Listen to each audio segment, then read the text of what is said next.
must remember to speak into this, so we'll be recorded.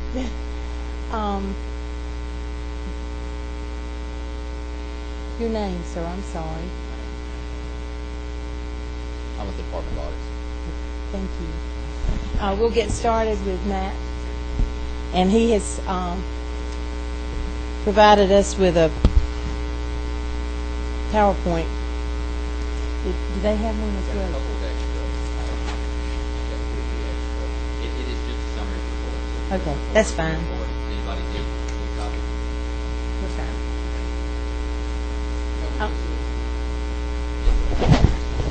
I mentioned before everyone got in here, but just so everyone knows, I explained that the heat is not on us to come up with fees to balance the budget. And what this committee was actually planned to look over the audit, because in the past they've not had a committee to look over the audit for the user fees. So this is our first time, and I explained earlier they have no one to compare us to, so we're going to do the best job we can, and hope they'll be happy with what we do. And with that, we'll get started with thank you. All right. Well, again, my name's Matt Taylor. I was the audit manager on this project. I'm here today, Leslie McGuire, the division director, and Kristen Irwin are here with me. Kristen did a lot of this work. She was a team member on the project. My plan was just to give an overview of the report. I'm not sure how familiar you are with it. And I'll do my best to answer any questions that you might have. But I just want to remind everybody, we did this report that was released in December '06, so almost 2 years ago. So some of the situations may have changed since then, and we normally do follow-ups about 2 years later. We start those about 24 months after the report was released, so we have not yet done a follow-up on this report. So I'm sure the agencies will be able to fill you in more on what's happened since then, with them at least. The purpose of this report was to review how the state establishes, updates, and collects user fees. And to do that, we wanted to look at the state as a whole, but there was no easy way to do that. So we chose 4 sample agencies, and chose agencies that we thought had a significant number of fees or significant dollar amount. And that was pretty much a guess, because there's no list of user fees out there anywhere. I mean, we had a few sources that we could look at. We reviewed state law, and there had been we had done reports in the past, and the Treasury reports. We had some ideas, so we chose 4 agencies to look at. But as I said earlier, this was not intended to be an audit of those 4 agencies. This was an audit of the state, and so for that reason, in the report, we didn't always present within a finding every fee that we found that had that problem by agency. We didn't want to single out these agencies that had been gracious enough to let us come in, use them as a sample. I mean, we listed all the data in the appendices, but we were trying our best not to single out an agency, for doing this poorly. I mean, we truly believe that these problems that we found are common throughout state government. We had written findings about fees for years. I mean, we had in a performance audit that covered a lot of objectives. We would have a finding about the user fee, about a fee associated with it. And so we had decided eventually that we needed to do an audit just of fees. And around the same time, we had a conversation with Lonnis Barrett of the Commission from Georgia, the Office of Implementation, about an unrelated issue. Somehow user fees came up. We were just about to start it, and they were also interested. So we had a meeting with Mr. Barrett and Tommy Hills from the governor's office, and they talked about some of the things they were looking for in the audits. We didn't want to do an audit on our own and then it not serve some of the purposes they might have. So they officially requested it and asked that we look for certain information. And I'm sorry, I'm on slide 3. I'll make that clear. And so the list of items on slide 3 were things that they specifically wanted for each fee. Every single one, the purpose, the amount of the fees, the history of the fee changes, that entire list. Some of those things we would have gotten on our own. Some, it was kind of driven by their needs. And so that information that they requested, it fed into our findings. It's also included as appendices to the report. But one of the things they want to know is the definition of the user fee. On page 4, you see that we found that there's no single definition available. Different state and federal agencies have different definitions of it, and so we had came up with one that encompasses all those definitions. We defined a user fee as one that voluntary or mandatory payments made in exchange for a government good or service provided specifically to the fee payers. There are a lot of fees out there that are not user fees. People are charged a fee, but the fee is used to support some other service. And there's really not even an intention to provide a service to that fee payer. I mean, a hazardous substance fee, for instance, goes to the Hazardous Waste Trust Fund. It's not to provide a service to that payer. So that would be an example of one of those fees. User fees generally serve one or more of the following purposes: either they offset all or some of the costs of the good or service, and that can include regulation. Many times does include regulation, so it may not be a service that you're asking for. You may or may not want that service, but you're required to receive it. To recover the market value of public resources through things like timber sales, or to influence behavior of users of government service. An example we have there is, if you charge nothing for a birth certificate, you may get a request for 50 birth certificates, whether it's needed or not. So you just charge a nominal fee just to ensure your workload is not unnecessarily influenced. On slide 5, we have the fees that we identified at the 4 agencies. You can see we found almost 350 fees. The revenue almost 175 million. A slight majority of the fees were remitted to the Treasury, but about $76 million of the 174 were remitted to the Treasury. Some of those fees, I think we had one fee that the money was remitted directly to the Indigent Care Trust Fund, one of the DHR fees. So when you look at it by agency, DHR collected 7.5, the Treasury got 2.2, but another 4.3 went to the Indigent Care Trust Fund. They didn't retain all of that difference. DNR was the agency really that retained a significant amount of its revenue.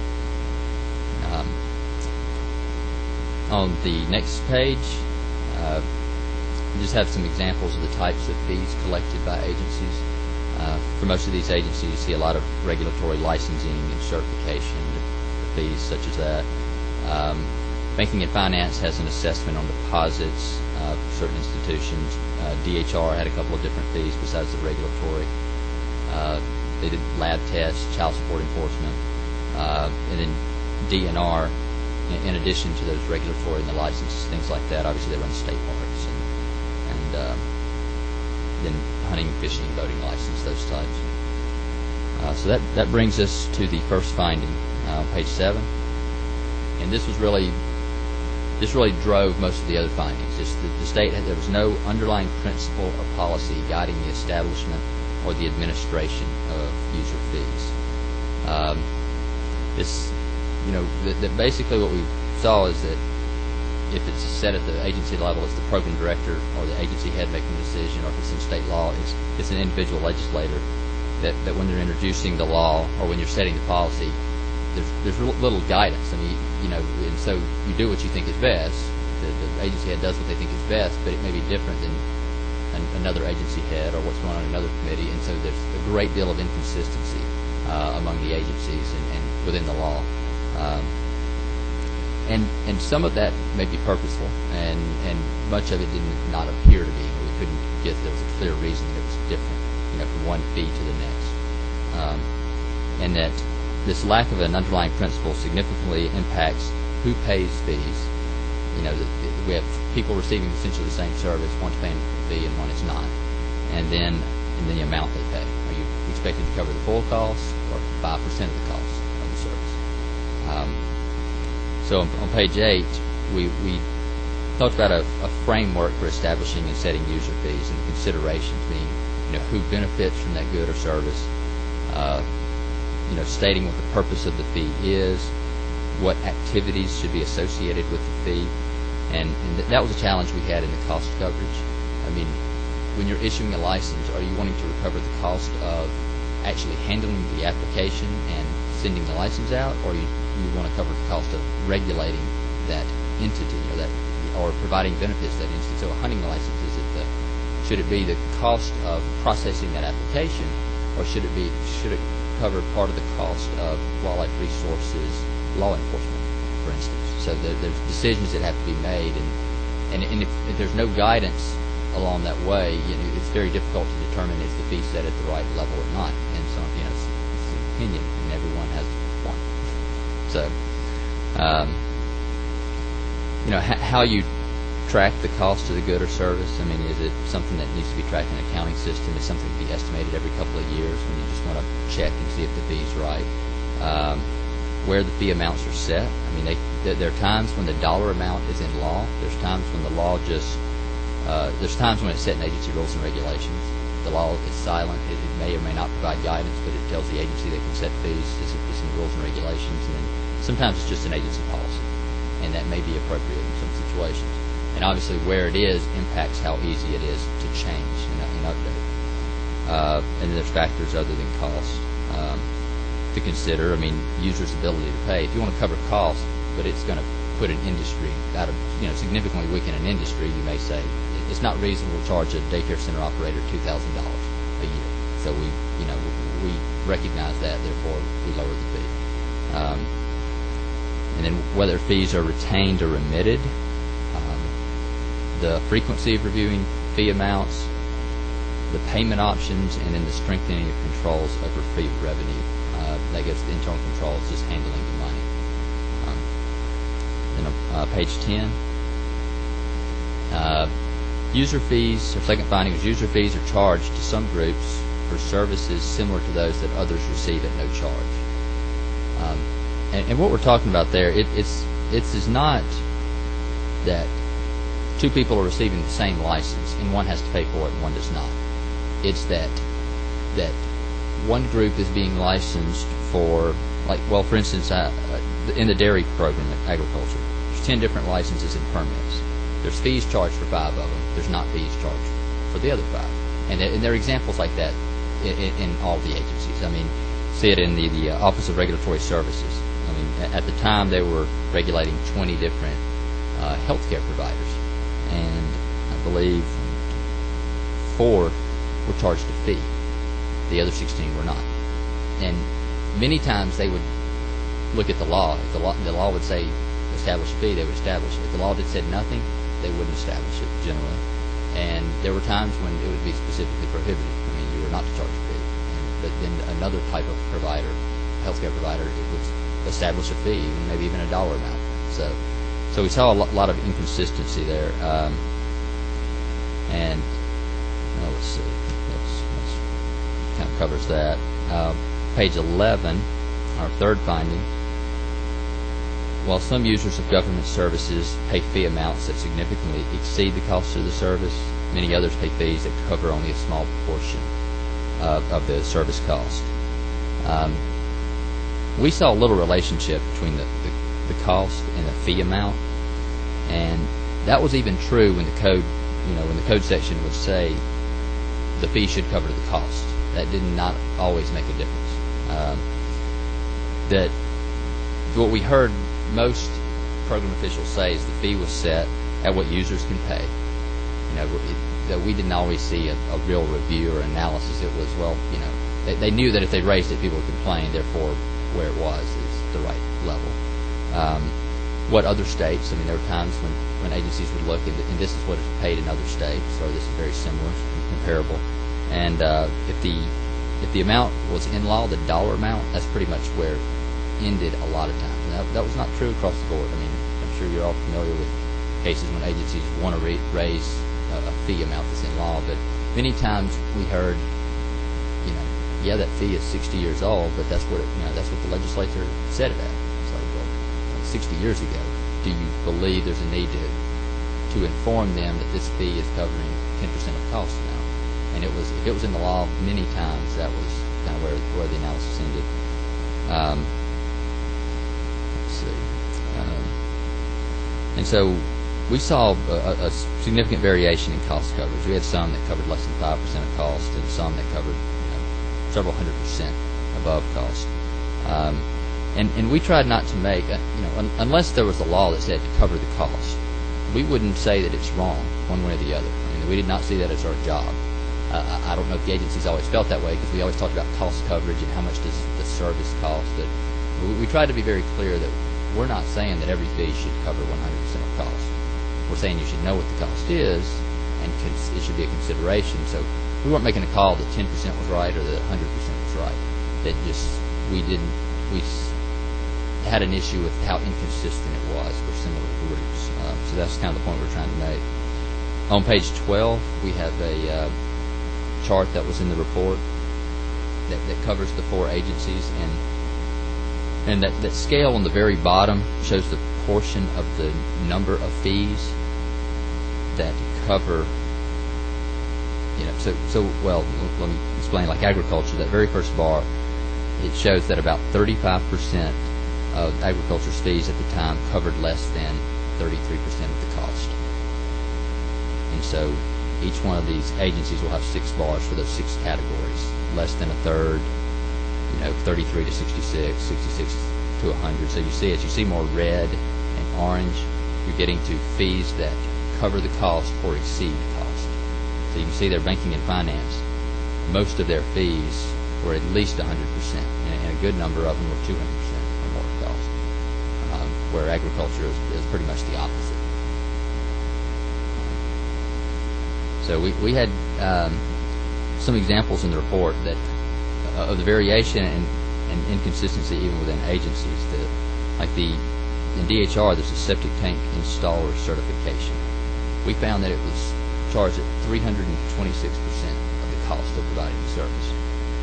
Soil scientists in the same agency, 17% cost. And so, we had several examples in the report.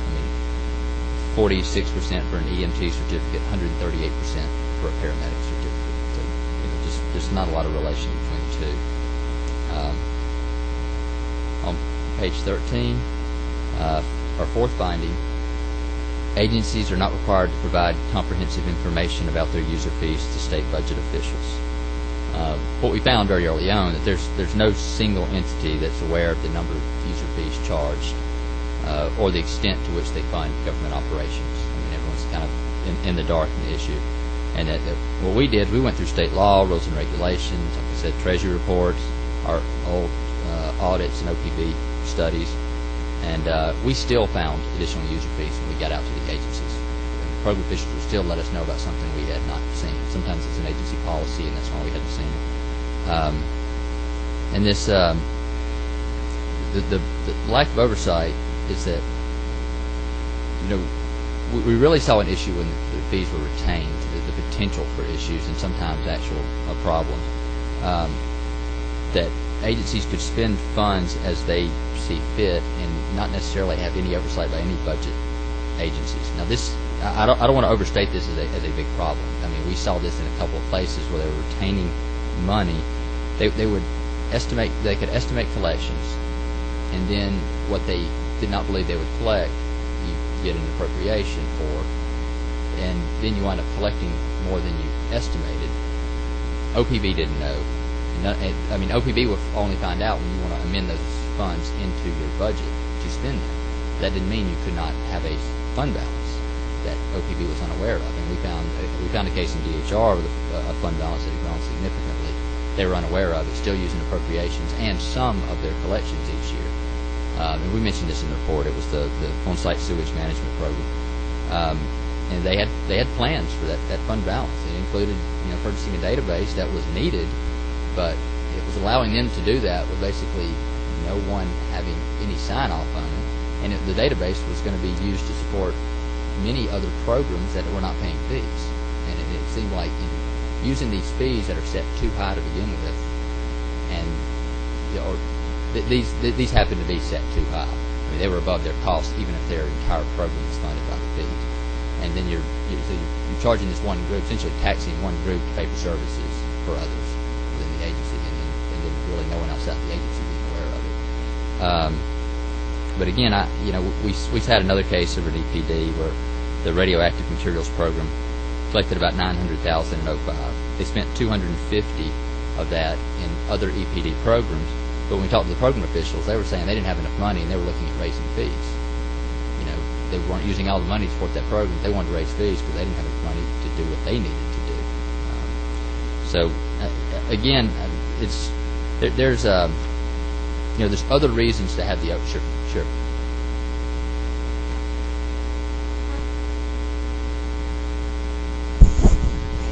Thank you.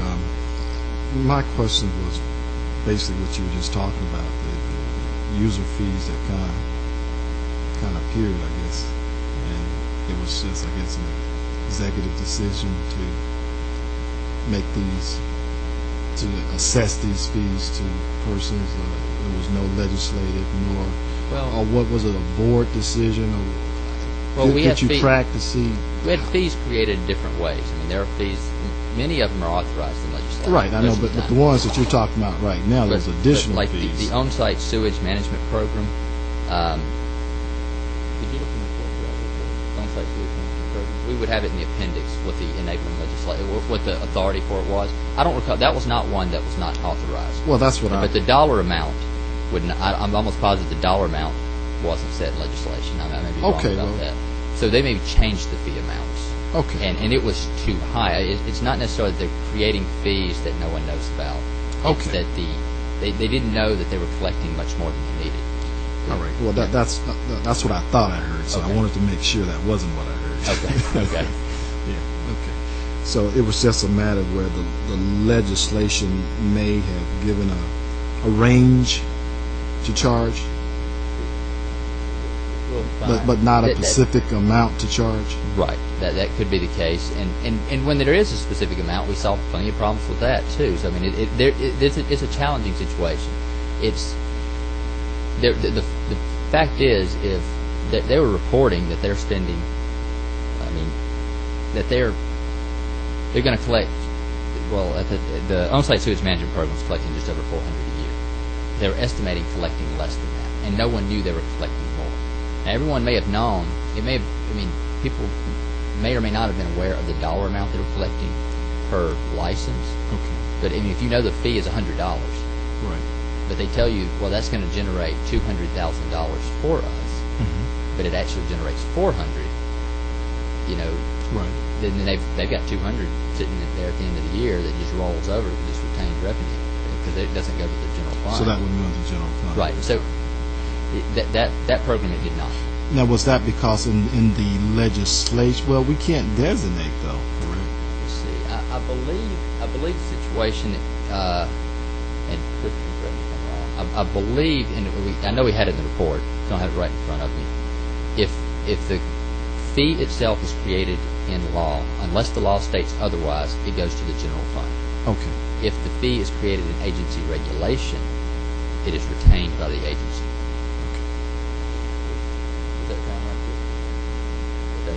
Okay. That's what I thought. I didn't double check that before I got here. I believe that is the case.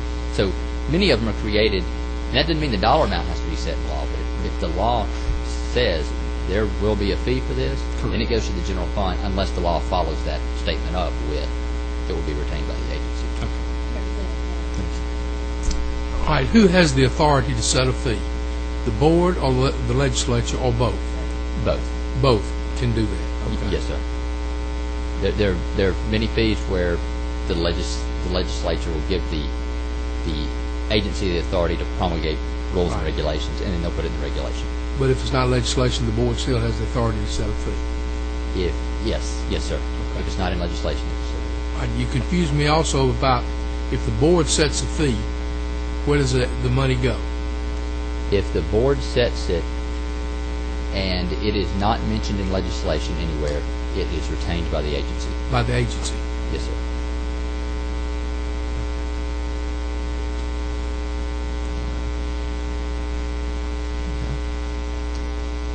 So on page 14, we had an annual schedule of fees, should be required. We thought it'd be part of just the annual budget submission, listing several of the facts that we had collected. And we saw that not just because it's a retained revenue issue, but it would also have someone see that this fee was last updated in 1960. I mean, so there's somebody else saying to the agency, and the agency's even aware. I mean, because the agencies weren't always looking at this that closely, not knowing exactly when the fee was updated last. But if you put that together every year and you see, well, we haven't updated that fee in 15, 20, 30 years, that if you're putting the schedule together each year, and you're figuring out what your cost was and what your collections. When you're aware of it, you're more likely to stay on top of it. So, on page 15, our fifth finding, that agencies do not periodically review and update their fee amounts. We found a good number that hadn't been updated in several years. Out of 347 fees that we found, about 110 hadn't been updated in more than 10 years. 75 of those had been 11 to 20, 29 of those 21 to 50, and we had 6 that were more than 50 years old, the fee amounts. And obviously, if you're not updating the fees, less likely to cover cost if that is the goal. So, yeah, I mean, really good. On page 16, kind of have some of the reasons for not updating fee amounts. And it's kind of understandable if the fees are going to the Treasury and you get you receive an appropriation based on your needs, which makes sense. There may not be much incentive to increase the fee amounts. You say, well, I'm going to get what I need, hopefully, but it doesn't matter what my fee collections are. If there's not a relationship for the agency, and you see it with certain funds, you see it with the Hazardous Waste Trust Fund and funds like that, where there's an appropriation back to that fund, but there's not always a correlation between the two. And if there's not, the agency has less incentive to go in and update fee amounts. And then the process could also be cumbersome. I mean, if the dollar amount is in state law, that's going to be more difficult to change than if the dollar amount is in agency policy. So it depends on how that amount is set to begin with. It seems to me that if we've got these fees that are coming in that we don't have a lot of control over what happens when we collect more, if we had some way of having some sort of an incentive program to put these back into the budgets of the agencies that collect them, rather than so much of it going into the general fund, these agencies would be more in tune with keeping these fees at a better rate of return. I would say, I don't know. I know it's so far spread that I don't know if that's a possibility. But in times like today, when we're asking all the agencies to tighten their belts, if some of these agencies that were collecting fees could turn some of that money around into their budget versus it going into a general fund. And I said earlier that we weren't looking for monies here today to offset these shortfalls that we had, but it seems to me that might be a source of helping the agencies out who are having to collect these fees and be responsible for these fees and be liable for these fees, that if they could turn some of this money around into their budget so that they didn't have to tighten up their price tag, that might in itself be an incentive. You correct me if I'm wrong, because I'm new in appropriations and I'm just I think the common sense here today, right, so and I think the agencies could. could speak to that better than I could. I mean, there are times when the fee amount right now is only a third of the cost, and so if they triple the fee, I mean, if it truly costs them, it costs them $100,000 to provide a service, and they're getting $100,000 in appropriations. Their fee is generating a third of that. Well, if they triple their fee, it still only costs them $100,000 to provide the service, potentially. I mean, I'm sure it's different for every single service that's being provided, every service associated with the fee, whether or not they're operating with enough, resources or not enough. So the impact, I mean, it would vary, I would think, from program to program. But I think the agencies can speak to it better than I can. Probably open a can of worms where, I don't know, where possibly more fees would be collected so that more monies would be within their budget. But we have honest people, I feel like, in our state government today that regulate this policy. Switch over. Right. Well, we believe in always having controls in place, and honesty is good, but someone needs to be looking at it. And yes, we find a lot of honest people too.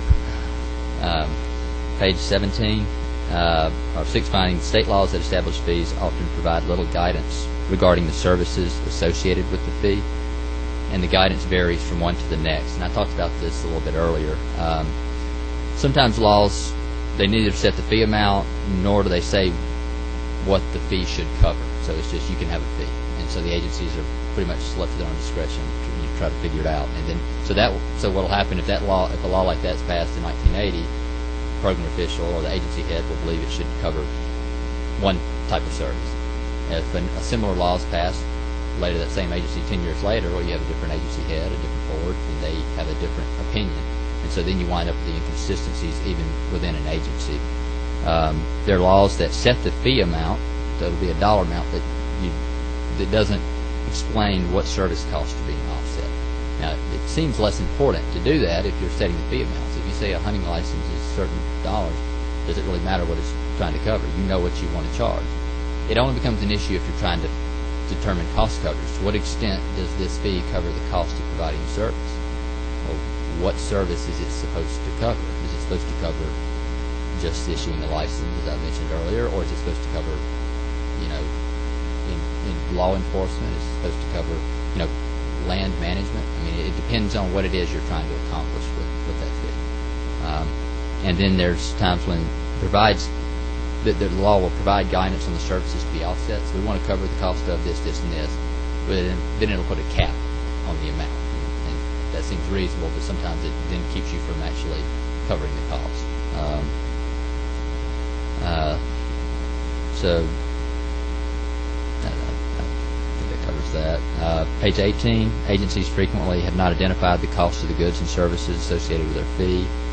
I think I probably covered this already, that even when the costs are to be offset, even when the legislation says that should happen, many times there were no cost estimates to ensure that they were in compliance with the law. And that was not true in every case. I mean, we did find programs here and there, and some agencies were better at it than others, but in the majority of the cases, there was no one could tell us what the cost of the service was. I mean, we had to sit down and negotiate. If it wasn't clear in the law, we had to negotiate with the agency what the service was, and then determine the cost. And we weren't necessarily saying that this had to be tracked in the accounting system to the penny. I mean, that may be ideal and may be preferable for some fees, but at least some sound method for periodically estimating costs. Even if you don't do it once a year, you do it every 2 or 3 years, but you don't go 15, 20 years without ever looking at it. Page 19, while most of the fees included in our review are specifically authorized in state law or clearly permitted by enabling legislation, we came across a few that were questionable. We came across 10 out of about 350, and they most of them were pretty small. I mean, and at least one of them, one of DHR's, when we asked about it, they ended the fee. They decided that when they revisited the issue, they decided it probably wasn't justified. And so our recommendation, and I did say questionable. I mean, it was not where we ever found where the law prohibited a fee and an agency was charging a fee. It was where they tended to be in policy, and we didn't see any authorization of state law or regulation to allow that. I mean, you could have a regulation that would allow the agency the board could pass, you could have a regulation that allowed the agency to adopt a fee in their policy. And we didn't see that. And then other times, we did find one fee where it was in the agency policy, but the state law said fees could be created by regulation, and there was nothing in regulation that mentioned it. So we just recommended those be cleared up either by the agency. In some cases, needing to talk to the AG, sometimes introducing legislation, sometimes just going back and passing a regulation. Page 20. The state agencies were collecting all of the user fees specifically authorized by the General Assembly, and we only found 2 fees that were authorized by regulation that were not collected. So there was one in agriculture, just a dairy plant license.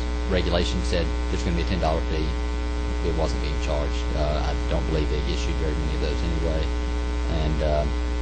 And Department of Banking and Finance, doesn't charge a mortgage licensee an examination fee. But they made the point that all mortgage companies pay a $650 fee on every residential mortgage anyway. So they made a choice not. I mean, it was a conscious decision not to charge that. It was in the regulation at the time that it would be charged. And then page 21. This was something these last two. Well, this last finding 10 was something the Commission from New Georgia was specifically interested in about customer service and payment methods, what were accepted. We found checks and money orders were generally accepted, and that programs were increasingly allowing the use of credit cards and accepting payments over the phone. We did find some inconsistencies, though, within agencies where, I mean, DHR, some programs would accept the person's check, other programs would not. And there didn't seem to be any reason for it other than the program manager didn't want to accept it. And that may have been reasonable, but it was inconsistent without a very good reason. And we found that some people were having to pay additional processing fees on top of the user fee. And an example in the report that the Office of Vital Records, they had a $10 document fee. So you want a copy of your birth certificate, $10. But if you want to pay by credit card, they used a third-party vendor for credit cards. There was a $12.50 charge on top of that to use your credit card. And I recall that the website defaulted to like having it delivered by airmail and everything else, and it was like a $32 or $35 charge default if you wanted to pay with a credit card. And you could go to the Office of Regulatory Services in the same agency, pay their fees by credit card, you pay the user fee amount, not a penny more. So even within an agency, it was, again, inconsistent in terms of those add-on fees. And we didn't find a lot of those processing fees. That was not real common, but we came across some of them, enough to mention in the report. And internet payments. At the time, there weren't very many fees that could be paid over the internet, though some of the high-volume fees could be, buying hunting license, things of that nature. But it was becoming more common. I mean, the agencies were talking about it, and I remember I believe the banking and finance in particular had very definite plans, and I think while we were finishing our field work, they were adding fees that could be paid either over the internet or through electronic payments. And page 22, this is our last finding. It's about internal control. Sorry. I want to go back to the question about those fees. I recall in reading the report that I think it was DNR, for instance, if you went to Kmart or Walmart, whatever, and purchased a license, there was a user fee charge, but that user fee was reimbursed, I think, to to that agent. To that yes, agent, I believe so. I believe DNR paid those licensing agents. Right. Whereas if you ordered it over the telephone, I guess you were not charged. Well, I think it was if you ordered it over the phone. Is it over the phone? Yeah, if you purchased what I have here is if you purchased a hunting or fishing license over the phone, you had to pay an added transaction fee for convenience. If you went to a licensing agent in person, like a Kmart, right. You paid the face value of the license, and the licensing agent, the store, for instance, would get paid a fee by DNR. So it depended on the method for you to get it, how much you paid for it. Some had to pay a processing fee, others did not. So I guess this is what really encourages those third parties to do business with this state if they can charge those transaction fees. Sure. And they pass that on to the course. And I wouldn't necessarily say that. I mean, I'm not saying that that's necessarily a problem. It's that we saw within the agency that one would charge a processing fee for essentially the same thing someone else would, and I wouldn't necessarily. The DNR is pretty different. I mean, it was in the report. It's different than the one at DHR. The DHR situation was a little bit worse. I mean, it's $12.50 processing fee. I mean, it was for convenience that you could get it quicker if you went through this company that would get it from the state. But it was linked from the state website. I mean, your state website, you want to pay by credit card, click here, you click here, you went to this private company, and that's how you paid via credit card. But another division over there, another office, would just let you pay via credit card and not pay anything extra. So that one was different. I mean, they were both processing fees. One at DHR seems a little bit worse than one at DNR. Right, the fee, as I recall, was more than the actual cost. Than the user fee. Than the user Yes. fee. Yes, the processing fee was higher than the user fee. I recall that was a major concern of ours last year when that came up, because basically what it was doing is it was taking business away from our small mom and pops, bake shops, and directing it to larger corporations, which is not right. I mean, we need to support our smaller businesses across the state, and by making it attractive to them to go to like the boat bath shops and all to get your license versus going to mom and pops.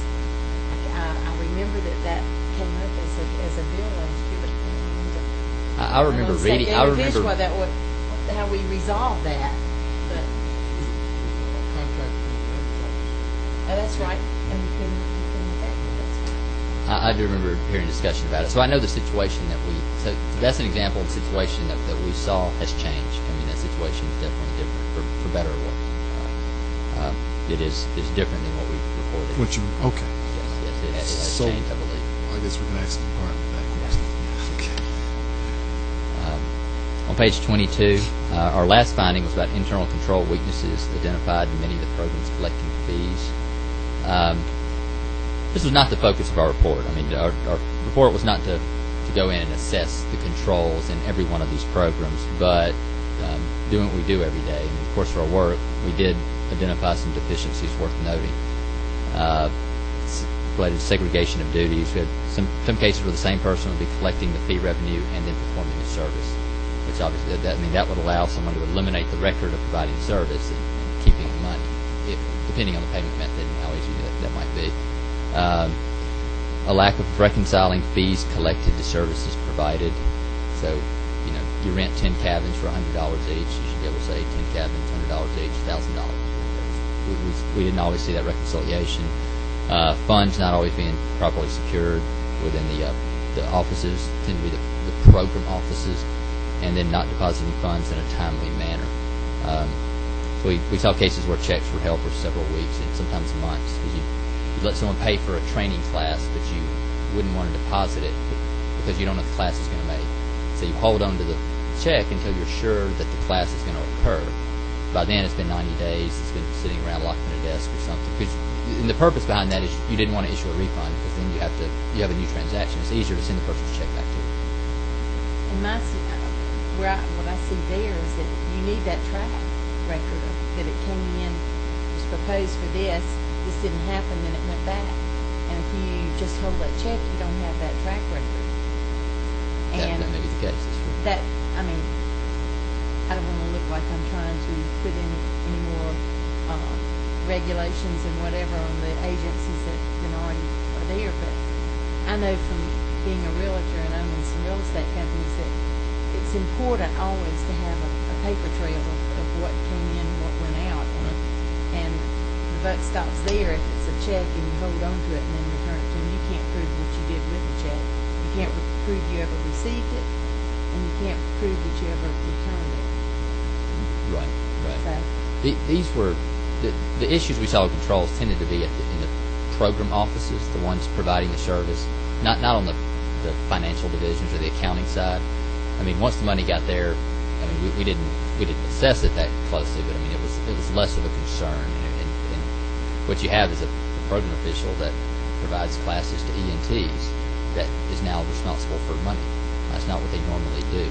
And so we had a recommendation that state accounting office, provide some more guidance on how to handle this money, because there are people receiving money that don't typically do that as part of their job. I mean, that's what happens with user fees. I mean, you have program officials collecting money, and that's not always the case. I mean, you can have an agency that sets it up where the money goes straight to the accounting department, and then the program office gets a record of it. I mean, it can be done different ways. But we saw it a few times, so we thought it was worth noting. it seems a little scary to me that we've got agencies out there that are collecting for, and I don't want to sound like I'm picking them DNR because I'm not, but just because that came up, where you're renting out cottages and you're accepting payment for them, and there's no record of how much you took in, how much went out. Shouldn't there be some sort of a computer program that once people came in, that you put it into the computer, and then the computer had to know what went on with that party?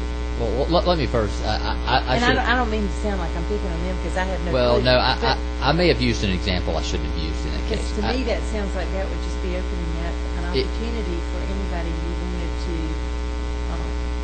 embezzle money from the state, working as sure.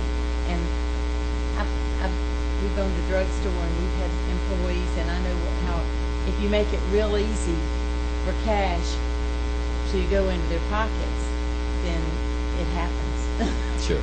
Yeah, and I use that as an example to illustrate. And I'm only using it as an example. Yeah, I wanted to use it as an example to illustrate, how you would reconcile services.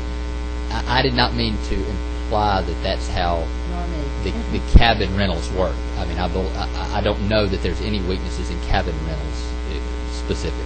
I was trying to use that as an example, and that so may not have been best. Okay. In any situation where any agency is accepting cash money for service, and there's no paper trail of where that money came in and where that money went out, Sure. of course, that's. I mean, you have programs and agencies that don't accept cash for that specific reason, because they want to make it a little bit more difficult. We won't accept cash for a rental. Right. I have a rental management company, and we won't accept cash. We'll only take checks and But if you get to a state park where you're charging, $3 to use a swimming pool, I mean, you have to. I mean, we realize the agencies have to decide. We need to take a picture of everybody that comes in, or we have to give everybody a receipt for $3 cash. I mean, you have to decide, is the control worth the cost? And so there's going to be cases where you have a $2 or $3 fee for somebody to, do something like, swimming in a swimming pool or something like that. Then you may not have, that same record. a track. Right. It's going to vary from fee to fee, the dollar amounts, what type of method of payment you accept, what those controls are going to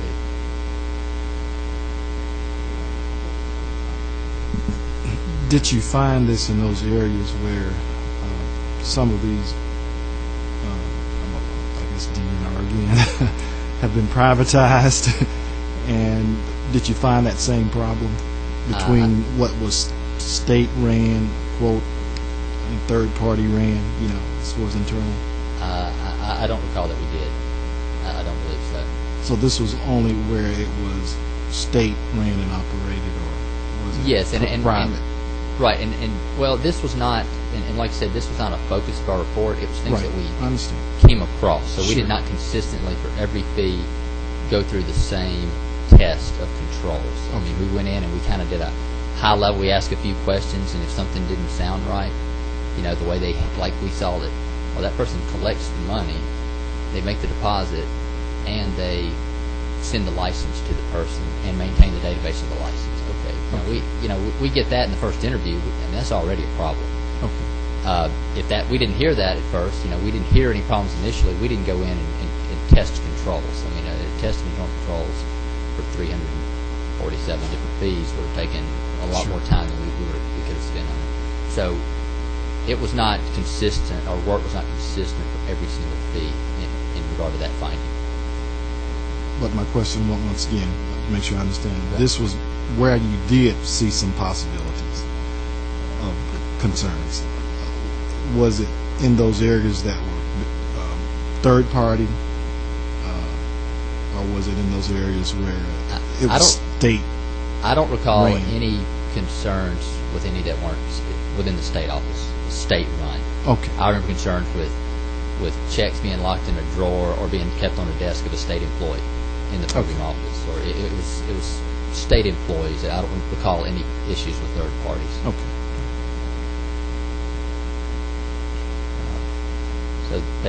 So slides for pages 23 and 24 is just kind of a summary of our recommendations, developing a statewide policy, and I really felt that takes the executive and the legislative branches, and we said that in the report, that it can't be solved by just one alone, and aiming for greater consistency regarding what service users should pay fees and the portion of the service that should be fee supported. require agencies to identify their fees and related information and report to the budget offices, requiring them to periodically review fee amounts, and to update when appropriate. Let's strive for greater consistency regarding user fees in state law. And for questionable fees, as I mentioned earlier, seeking clarification from the AG's office, either asking the General Assembly for authority or properly establishing a fee and regulation, and then consistently apply or eliminate transaction fees for certain payment methods. And then finally, related to those controls, SAO or OPB should issue additional guidance to program offices, not just accounting personnel, who are pretty aware of the control issues, but guidance to the program offices regarding controls over fee revenue. I think that if we set up a consistent method of payment that was consistent with all agencies, I mean, if one agency is going to accept a credit card, and then I think all agencies should accept credit card, because that gets very confusing to people when they don't have a consistent way of dealing with things that the state's charging. And that's just a recommendation. I'm not telling you. We did see a lot of inconsistency. We didn't really point that out as necessarily a problem for us, but I mean, I understand what you're saying. I understand. We definitely saw a problem with the additional fees being inconsistent. I believe that there is a cost involved when you use a credit card. Sure. The credit card charges the state back a percentage. Back when we had the drugstore, it was 5% of whatever the charge was. We had to pay MasterCard for the service. Another user fee. Well, right, which is why, I mean, the agencies that added that, the programs that had that processing fee, I mean, Office of Vital Records, for instance, that had that large processing fee, they said, we don't have, I mean, they had significant volume, and they said, we don't have the resources to run through all these credit cards, and we can't afford to take the hit on the fee amount. So if you want to keep the fees at $10 and not 12 or 13, we'll just pay someone else to do it. So, they did not believe that they could, if I remember correctly, they did not believe they could afford to process it themselves. ORS did not have that same, feeling. Now, maybe they didn't have the same volume of credit card transactions. I don't recall, but I wouldn't think they would. I mean, Office of Vital Records has significant volume, of work, and but that's ORS, a cost that I'm could not be sure. Included in whenever you decided what you were going to charge. You could consider that a portion of this is going to be credit cards, so we need to cover that credit card cost. Oh, sure. I was going to say, but you could also, if you negotiated it, could you negotiate the group buying power of all these agencies to one.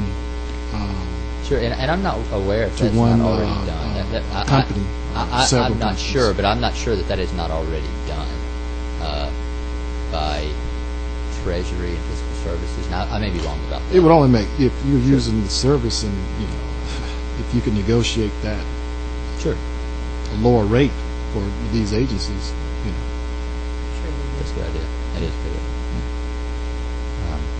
I think that covers our recommendations, and then, as I said earlier, our next step, we would generally start a follow-up review 2 years later, and those aren't always done in a month or 2 months. So those they usually fit in between our other reports. I mean, we start a follow-up, we ask the agencies what corrective action's been taken, we get a response if they need a little extra time on responses. We're busy with performance audits, special examinations, and so we kind of focus on that. But if we started in December, we're normally done, in late winter, early spring. In this report, we wouldn't go back and redo everything we did the first time. We would ask, are your own agency policies different, how you handle this? Have you updated any of these fee amounts?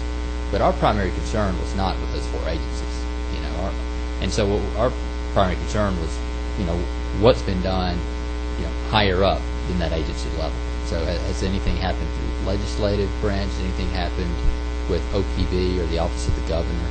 And something's happening right now. I'm not exactly sure with OPB. We've heard they've been tasked. I was told a year ago they were tasked with implementing some of these recommendations. I don't know what's happened to date. I don't know what, if anything, has happened to date. And our intention was to find out in December, January. But we try to give agencies a couple of years to get some things done before we go back. We felt like in bringing the agencies to the table today, so that nobody knows better what their agency can do than the agency. So what we're looking from the agencies today is to tell us, in their own words, what they think can be done to better these accommodate these user fees for the state and for their departments. And there's nobody better than they to advise us as to what we can do to help make things better and what they can do to help make things better. Sure. Yes, ma'am. Any other questions? Thank you. That was a great. Let me just ask one. So in other words, Here. excuse me, in other words, agencies are not required to report how much fees they get. No, sir. They're not.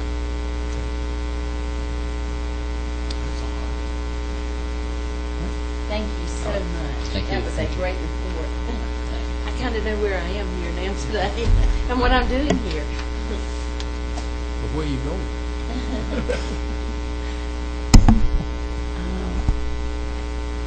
Got an agenda here somewhere. Okay. Agriculture, Terry Coleman. Hey, good morning. We're going to beat you up. I'm ready. I've been here before. That's good to see you. Let me tell you that I don't know if Ben dreamed up this thing or he was prompted. Ben Harbin was prompted to do this. I would imagine some of both. But I would tell you that it's very timely. Having some experience in it over the years and in the legislative branch and now in the executive branch in the department, what I've discovered in dealing with our issues and what I've seen in the past is that we have, over the years in government, developed a mishmash of rules, regulations, fees, license fees, user fees, rental arrangements, rental agreements, lease agreements. I mean, just a tremendously broad revenue field, and it's something that you really need to look into. And I don't think it's going to be a cursory. I don't think you can do it effectively just by 2 or 3 or 4, or even several 8 or 10 meetings. I'm not sure about that. You know, we're looking at the difference between the conversations referred to boards and what boards do, but the truth is there are many sole agency heads in the state with power, banking and finance, revenue, audits, insurance commissioner, labor commissioner, agriculture commissioner, environmental facilities, and others who can, given the power, and some already have, develop rules, regs, setting up license fee amounts, license fees, and user fees. And it's very important to determine whether you look at just user fees or license fees and user fees. I believe that there's a compelling state interest to offer license fees. The government, the people want some government regulation to be sure that they get the kind of services they want. The license fees set to make sure that generally across the board to determine if a company is or an individual is capable and met the requirements to be doing business in the state. User fees are things that people need, and this is just really going to require a lot of work and thought by you if you determine that this is where you want to go as to what ought to be a user fee, what ought to be, say, an accelerated user fee. In our case, for instance, we have some licenses we issue because of law that don't require a license fee. We have some that do require a license fee, and in many cases they're negligible. A $10 fee or that really takes more time and effort and monetary effort to issue the license than the fee brings in, the license fee brings in. We have inspection services. We have 141,000 gas nozzles in the state, approximately, that we don't even charge an inspection fee for. We try to check the quality and quantity of fuel dispersed at those service stations and fuel depots and convenience stores throughout the state at least every year to year and a half on a regular basis, and then we get a complaint, we go back. So, you know, should we charge a fee for the inspection, as does the Department of Human Resources? We charge restaurants for an inspection fee. Should we do the same thing when we inspect grocery stores? We have, Matt just mentioned earlier, we have, I think it's Animal Protection Division that charges a license fee that by law, many years ago, was supposed to bring in the cost to operate that. However, it only equals about 30-35% of the total cost of operating the program. So what you're faced with, if you determine that you want to really get into this, is looking at agencies like ours, looking at all the agencies in the state, determine at what point does the public demand services paid for by out of the general fund, and at what point does the agency, whether it's an individual director, an individual agency head, or an individual agency head with a board, determine what user fee or what fees ought to be help support that agency.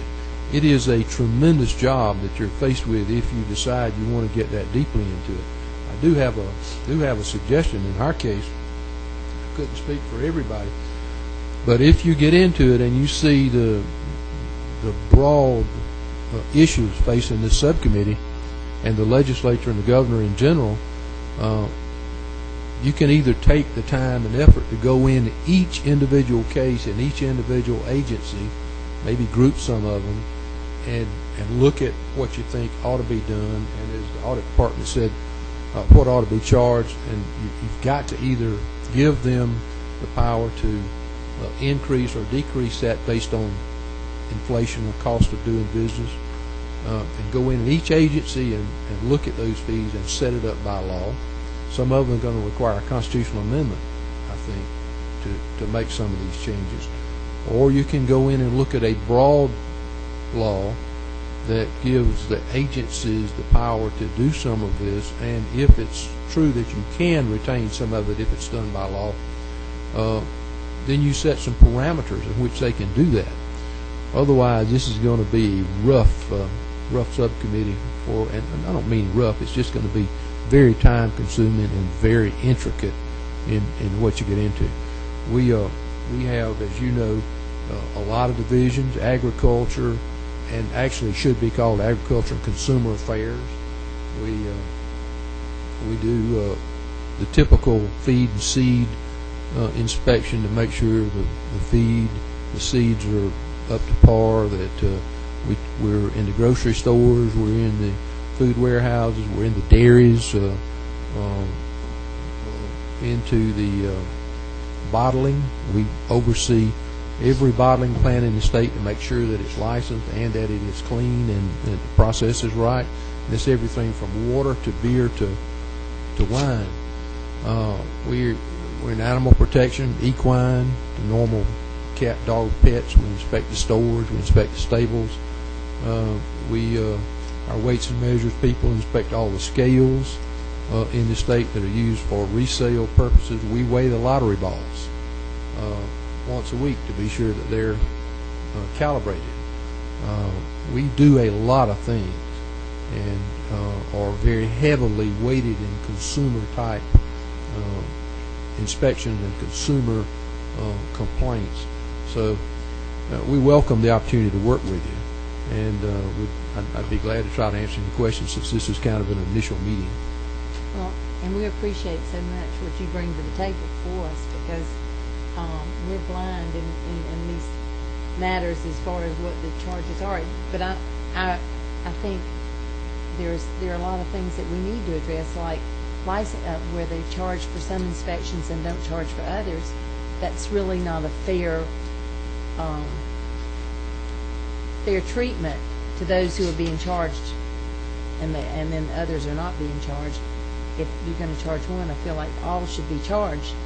Doesn't necessarily need to be an astronomical amount, but well, there's a fairness issue. It takes time, and it takes an employee to go and make that inspection to keep them honest so that they can operate. So, yeah, at what point do you charge? If we inspect a grocery store, find problems, and say we identify them, not charge them, but we identify them, we cite them for, say, out of date, an excessive amount of out of date products, and we find there may be a cleanliness issue.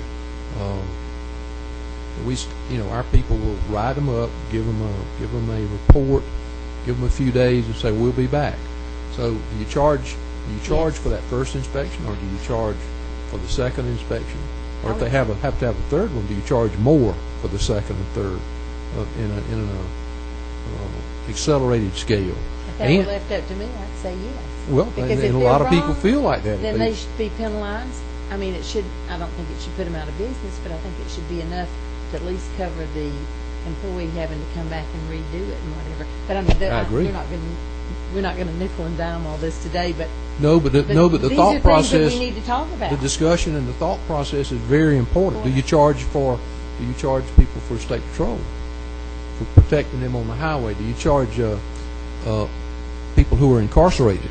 It's now maybe the top 4 or 5 in our budget expenses. That's the prison system. So do you charge people who are users of the system, of the state resources across the board? I think we charge them and the ones that break those laws when we find them.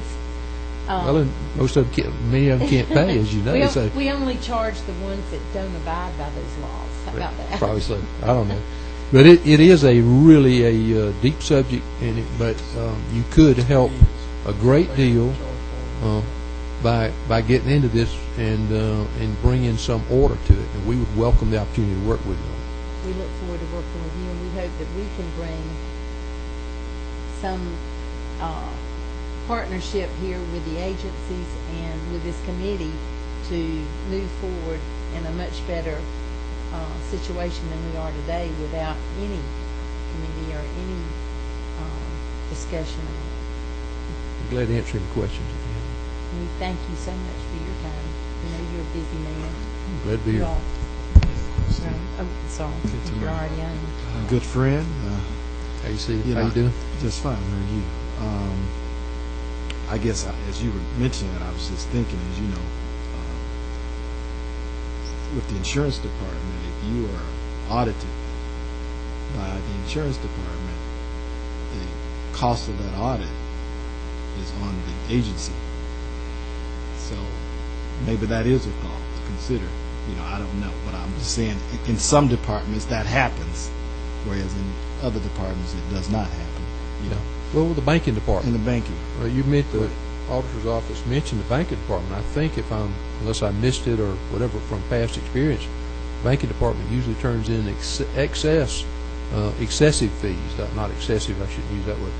In excess of what it costs to operate their agency. It generally goes into the general fund. Right. And some agencies don't barely bring in any money. Right. So. And I guess my other question is, since this audit has come out, have there been any things that you all have looked at to see if you can Well, as a matter of fact, changes? Ours is an ongoing process, and we had to show you how timely this was. We had just had a assistant commissioner and the commissioner and myself. Commissioners had met with our accounting department, Tony Amoroso, and our budget person, Sheriff Forrester, just a couple of weeks ago, and then Tony and I have been working on issues where we charge fees for poultry graders, and they're charged to the poultry producers in the state. But let me see if I'm right about that. Half that money comes from the feds. Tony, is this the poultry grader?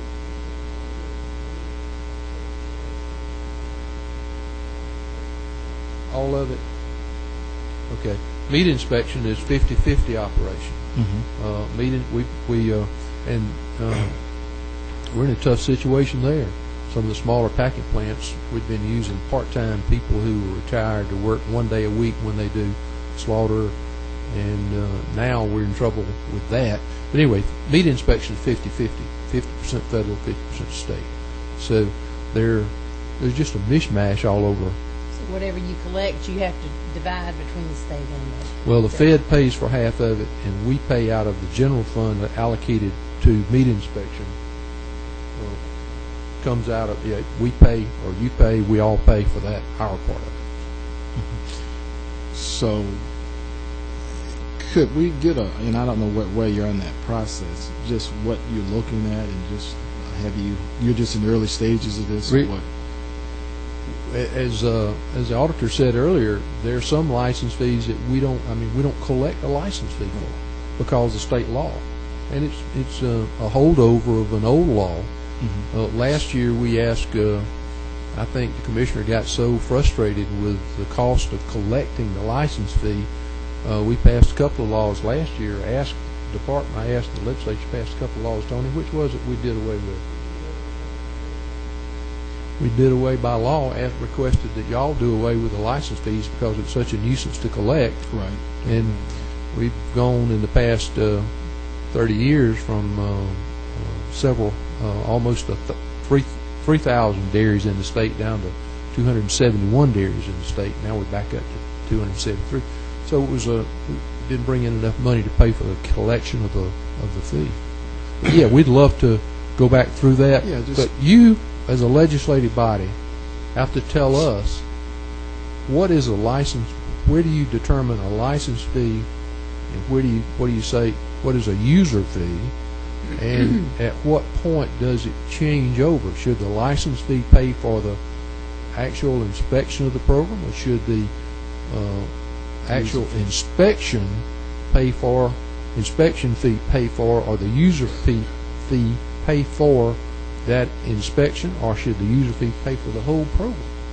Right. Now, with some of those fees, I guess the ones that were brought forth by maybe the board or something, wasn't that somewhat determined by you as to why you wanted to charge that fee?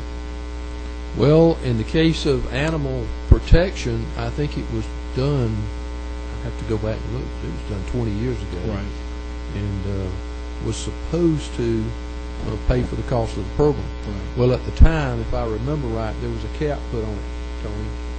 How much was it? How much is it? $200 per license, right, which I think lasts 2 years. 2 years, 1 year, whatever. $100 a year. So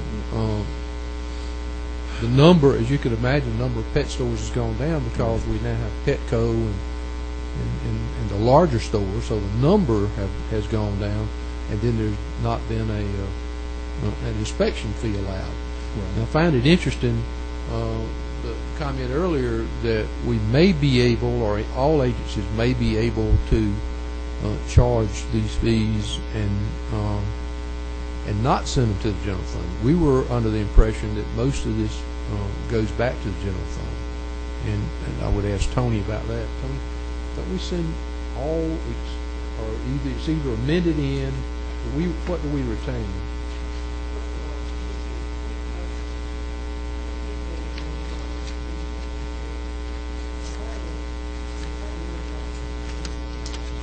It really goes back to the general fund, and then they amend it in, or it's in the process.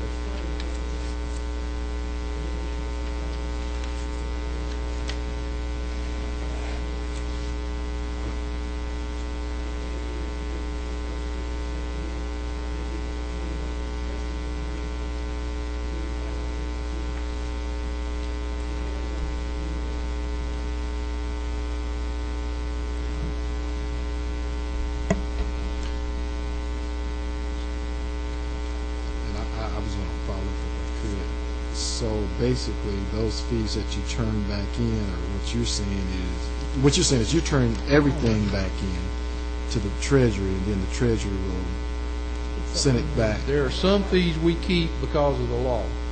Okay, right. Those retained fees. Right.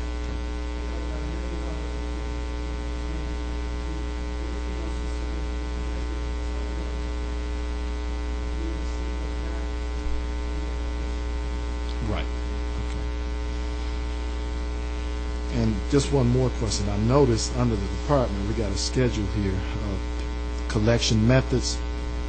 I noticed that there was not credit cards under the Department of Agriculture, and that may have changed since this report. And I don't know if I believe we do that. I don't know if it.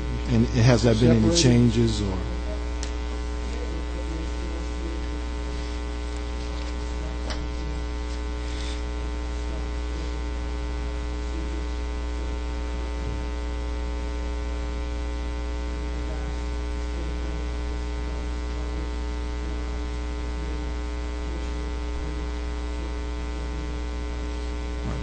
This is an online licensing. We had asked for 2 or 3 years ago and got $440,000 to develop a software program for an online licensing program, which would be a lot more efficient and hopefully more financially beneficial to us. Right. Using credit cards. Right, I was going to say this also will help those small business people who on a 30-day pay period, to be able to, really.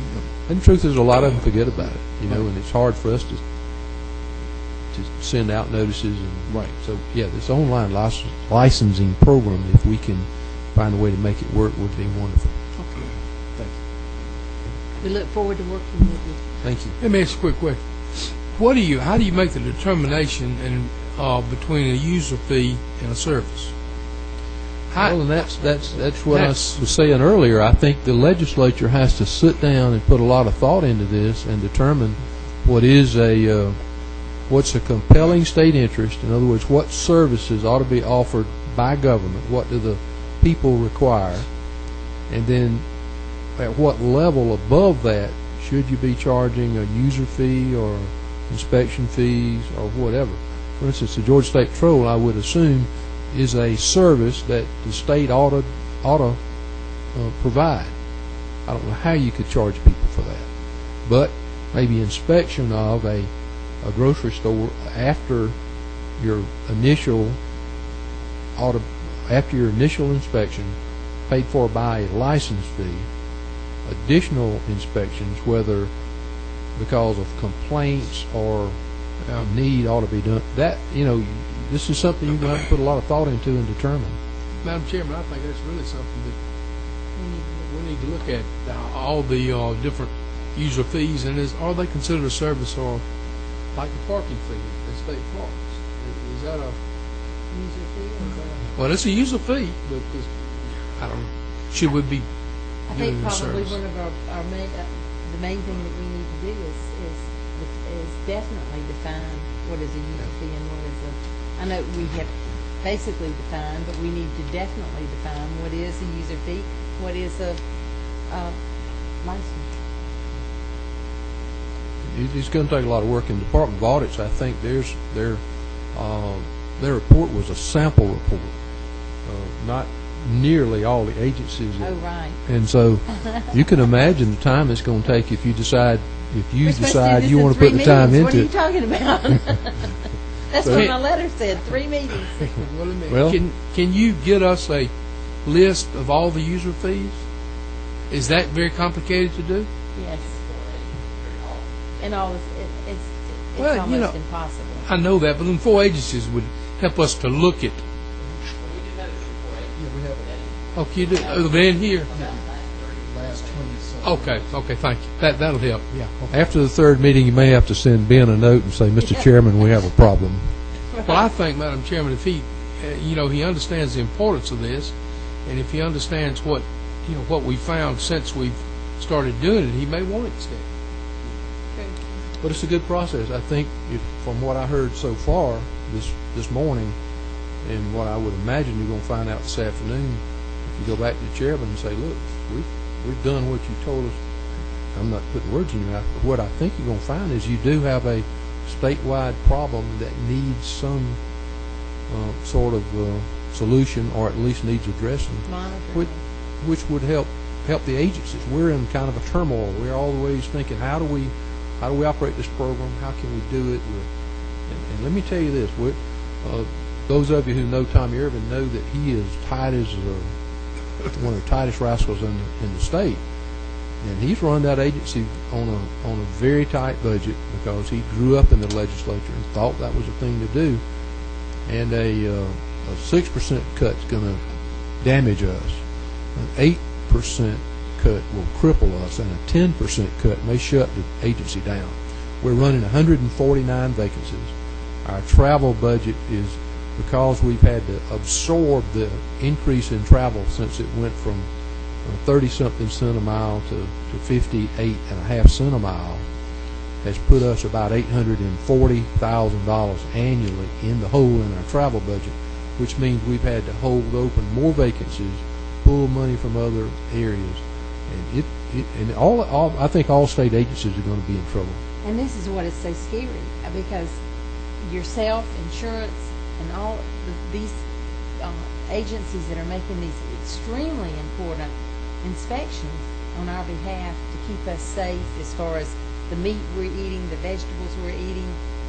When we start cutting back on those because of money, it seems to me that we need to look at other areas to get money so that we're not controlled as much by budget as we are at present, so that when budget is bad, these inspections and all have the monies within their agencies so that they can continue to operate. I mean, it's scary to me when you're telling me that you're having to cut back on your inspectors and whatever, and those are the very inspectors that keep us safe. And absolutely. Food safety is our highest priority. And today, I mean, let's remember, today is 9/11, and what we were faced with on that date, and a food source is one of the, it will be the next situation that we'll be faced with as far as victims of terror. So, well, we think you're on the right track. We're willing to help and want to help if you just let us know. I want to help you too. Speaking of this now, you're holding 149 positions, and if you say if you had to cut it 10%, that basically almost puts you out of business now. Of these cuts, have you estimated how much federal dollars would be affected by these cuts? Well, we have, where you have matching quite dollars. Frankly, we just went in the last 2 years working with Tony and our budget folks and mined what we would call our federal potential federal dollars, right, and have pulled in as much as we can. Tony, we don't have any more sources of federal money that we can pull in that we know of.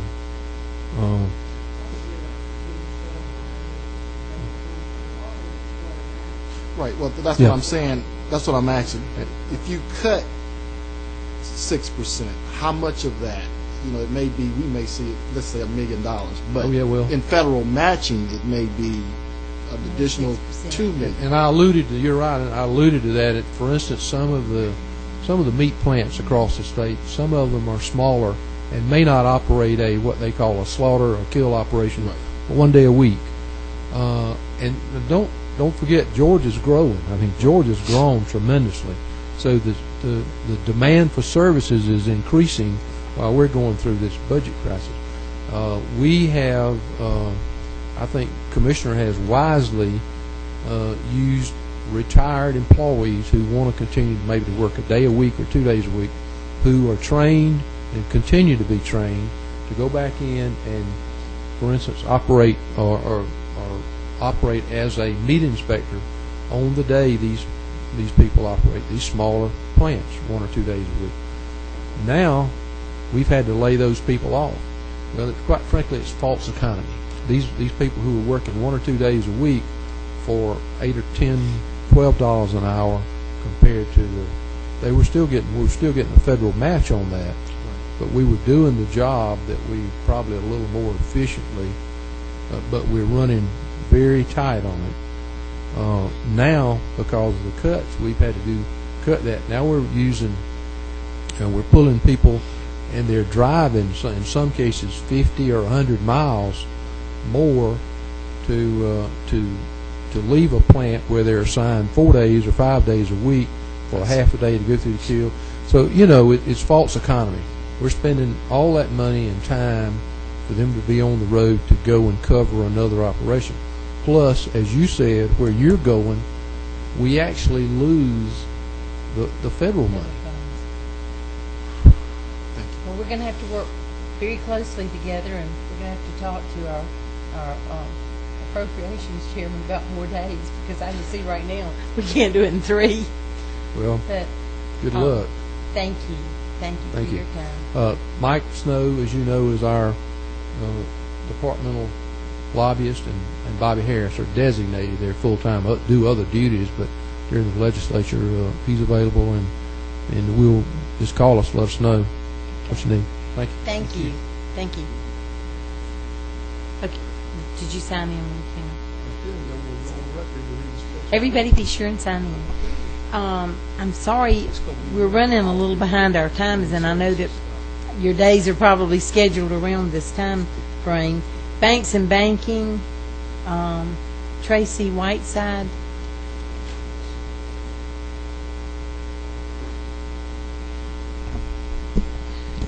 They got plenty of Good money. morning. Y'all make the money, don't you? Yes, sir. Laid off 600 employees. Well, I'm here to answer any questions, but I will start off by telling you that we do review our fees, and we have taken some steps to take corrective actions in what the audit found. Basically, we do review our fees annually. We compare them to what the federal authorities charge. As you know, a bank, when they come into the state, they can choose to either have a national charter or a state charter. And currently, the state fees run approximately 60% below that of what the federal authorities charge their banks. So annually, we do compare our fees to what they're charging. We also compare it to other states so that we make sure that we remain competitive. And we also want the state charter to remain competitive. In addition, for the last several years, in the assessments that we charge banks, we have discounted that assessment anywhere from 10 to 20%. They did cite us for having 2 fees that had questionable authorization, and since that time we have amended our regulations to be clear on those fees could be charged. We did that in August of 2007. All of our fee income, or all of our income that come in, goes straight to the Treasury. We do not retain any of it. We get an appropriation from the General Assembly, but all of the revenue goes back into the Treasury, and we do collect quite a bit more than we are appropriated, almost to the tune of double what we are appropriated. Appreciate you. Give me some examples. Give me some examples of what kind of Fees that we charge. Well, the largest fee that we have is the assessments on the banks and credit unions, and we base that on their asset size. And as I said, typically over the last several years, we have discounted that 10 to 20%. We also, there's a $6.50 charge that is paid by anyone that closes a mortgage loan on a residential property in the state of Georgia. Seen that as a realtor. That's also a large portion of our revenue. and what's done with that money? It goes to the Treasury. General Treasury. Yes, sir. But the purpose in that was to fund our regulation of the mortgage industry. So you actually do report how much money you receive on user fees? Yes, sir. All of ours is recorded, and all of ours is turned into the Treasury. The only thing is on the credit cards that we do, the fee that we have to pay American Express Discover, that is netted before the amount is transmitted to the treasurer. Okay. But all of our 100% of our money other than that is transmitted to the treasurer. We're here to help you, and we certainly look forward to you helping us so that we can make this a better situation and improve on what's there. Okay, well, any questions that y'all have, we'll be happy to help you. Thank you. Thank you. Thank you.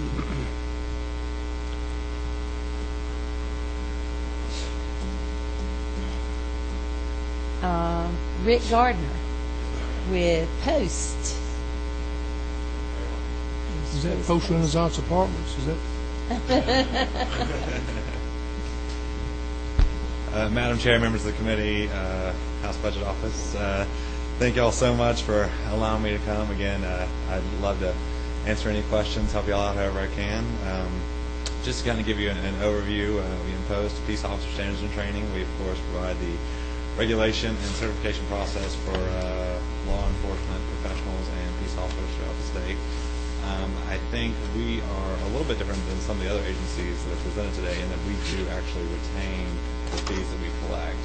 Now, I guess a caveat on that is at the end of the year, funds that we haven't expended do revert back just as state funds would. But throughout the year, we do collect those fees.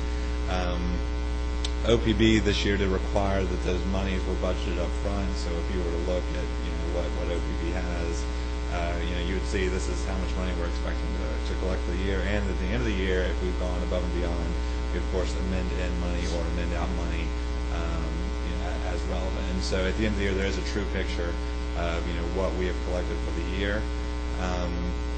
In-house, we kind of have, I guess, two main functions of the office, and our fees reflect those two main functions. The one side of the house is the certification arm, and so that's just your processing of paperwork. Of course, if you look in code, it's very specific, some of the things that are required to be a peace officer. For instance, you have to be 18, you have to have a high school diploma, so on and so forth. So that side of the house handles all that processing, and some of the fees are associated with that processing. And on the other side, you have the investigations, and so then if a peace officer is behaving badly, there's an investigator sent out, and so in some instances they may have to come before the council to petition, and so in those instances there's a fee associated with that petitioning. We are currently looking at our fees. Of course, we have a big incentive to do that with the cuts coming up. Trying to look at how can we structure those, maybe look at some new fees, maybe looking at changing the fees we already have in place.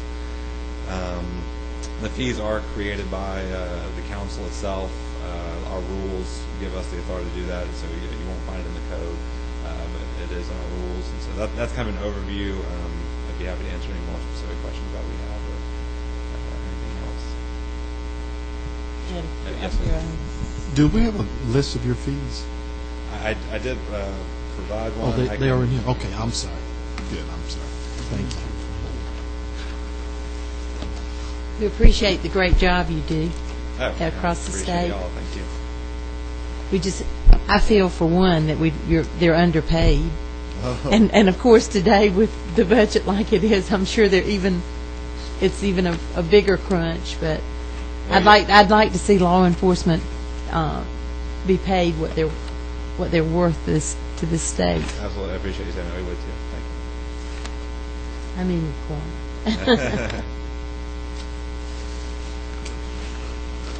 with no more questions, did you have one, Don? No, thank you. Thank y'all very much. Thank you for your time. Yes, ma'am. Did y'all have any questions? Did you speak up? You know I could turn you on and say you want. What number are you? 15? Madam Chairman, 17. Excuse me, Madam Chair. It was blinking. Now, we have a list of the fees, but we don't have how much they collect, do we? Right. No, I'm talking about, I know we had this. I was looking for the actual amount I can of those fees. I can certainly provide that. Yes, sir. I can do that. I would appreciate it. I'm sure the members would also. Would you? The actual fees collected. This just gives us the schedule. But yeah, absolutely, I can do that. And, Madam Chair, I don't know if you want me to send it to, Just send it if you would to either, to Alva will be great. send it to Alva? Okay. Right. Okay. Thank you, She'll get it sir. out to us.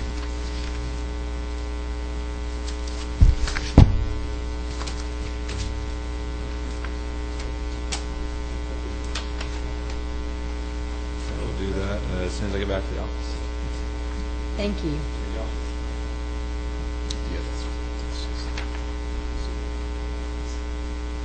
What's charged for what? All right, then, Madam Chair, yes. just make an observation. Of course, it's just my opinion, but I know we've got 3 days, and I understand that, and that's fine. But this, some consideration ought to be given, I think, to this subcommittee remaining in effect throughout the year. I mean, this is something that we can It's going to be ongoing. during the session, because I don't think, we were just looking at this report, the last thing came out in 2003. A lot has changed since then. And I mean, not that we would meet all the time, but even during the session a couple of times to keep the momentum going, because I've been up here 4 years, and this is brand new to me. So I mean, that's... I think that's a good idea, and I will talk to the chairman about it.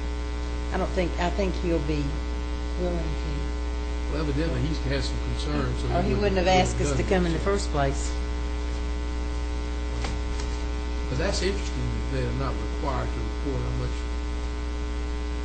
Am I right? How much they collect. How much they collect? Is that right, Martha?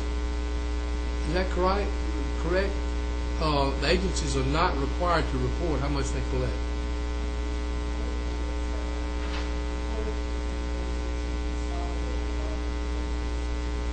Because I think I asked the guy from Always.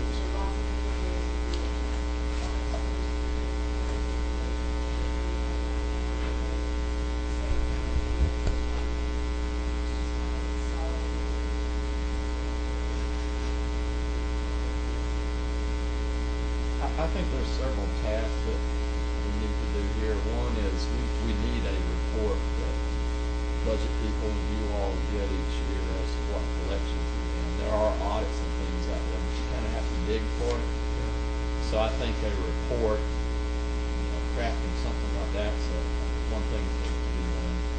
Second is trying to sort it all out. You've already heard this morning that some fees are collected and stay with the agency, some go to the treasurer. Trying to smooth all that out a little bit. The other one is what's a user fee versus what should be provided, as part of government. Trying to sort that out, and then looking to see if it's a fee that's authorized by law or the board has control of it. Just trying to make some sense of all this and make it a little more consistent. And as far as having more than the 3 meetings, I think Chairman Hardman would be open to continuing this because there's a lot to be done. There are a lot of agencies. Probably more than we do before. Absolutely. We're just now getting to understand what questions to ask after the second meeting. I think y'all have already hit between yesterday and today on a lot of issues. You see where the confusion is as to who's keeping the money or where it's going and how it's collected, who authorized it. And in a single agency like agriculture or whatever, that commissioner can just decide we need to use it. Which not that I have that much problem with that, but that's the point. I'd like to see the agencies having a little more say-so about the monies that they collect, because just in this situation with agriculture right now, where they're having to lay off inspectors, and that's critical to our well-being. Law enforcement is another situation, where we'd hate to see the overall budget crunch give us less protection as far as law enforcement, when right now they're already in a crunch. So that their fees, when they needed to raise them in order to be able to provide, that they would have that more of that say-so. I don't know if I'm making good sense or not. It's just common sense. Madam Chair, I also see another concern where the fees that they're charging, as we can see through these graphs, that sometimes are buried by just one or two segments where the fees are collected. And if they would spread it out over all the fees, it would be less for those 1 to 2 segments that are really where most of the income is coming from. And to me, that would be a much fairer, based on if looking at what that individual person gets from those fees, or the responsibilities of that given area, But it seems in a lot of cases you have 1 or 2 areas that are like 300% over the actual cost to perform whatever they're doing, and then you got one that is at 4%. That seems a little imbalanced there. One other issue that I haven't really thought about till you mentioned today is also some common way for the state to handle this convenience fee stuff. If it's something that you charge to the credit card. Exactly. If we go online to do our tags or our driver's license, there's that $2 or $3 fee, and it's going to be added to the total price, our convenience fee. But I'm hearing some agencies eat it, and some pass it along. There should maybe be a central point with the state to handle that and to handle those fees, so that it was all handled. In other words, if you bought a hunting license or a fishing license, or you paid an inspection fee and you paid it by credit card, all the credit card fees would go into a central. And that may be creating a real I think since we've kind of gotten to the internet and some of that stuff the last few years, you may hear from DNR this afternoon that that's what they're doing with the fishing license. I think they have contracted out somebody to handle that. We've got to understand, though, everybody ain't got internet. Yeah. But we do need a standard way of handling this. Well, they can go stuff like that. Your corporation. Your district ain't like mine. I have a real sore spot with that. You do. Well, I do too. But to me, if you're charging a fee for a credit card, to me, you would, through the group buying power, I'm thinking about that, of the different agencies, you should be able to negotiate with one of those, send out an RFP to negotiate with a processor to do all of the processing for the state, or either divide them up among 3 or 4, but yet instead of paying 5%, you may pay 2%, which would cut that cost in half. Right. We've done it like we've done it even with the with our state health benefits plan. Well, we're doing it right now, should I say? Right. Well, we can break for lunch, and I guess when we come back at 1, we're going to have the Department of Natural Resources.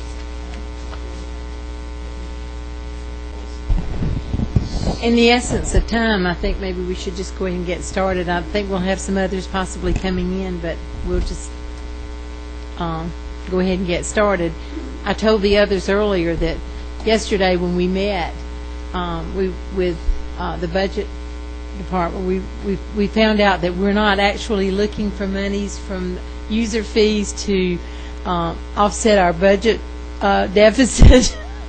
And that was a great pressure off of our heads to think that was not going to be on the agenda. So what we're really trying to do here is take a closer look at user fees and put a better definition to them to know where they've been, where they're going, and what we can do to help you and what you can do to help us.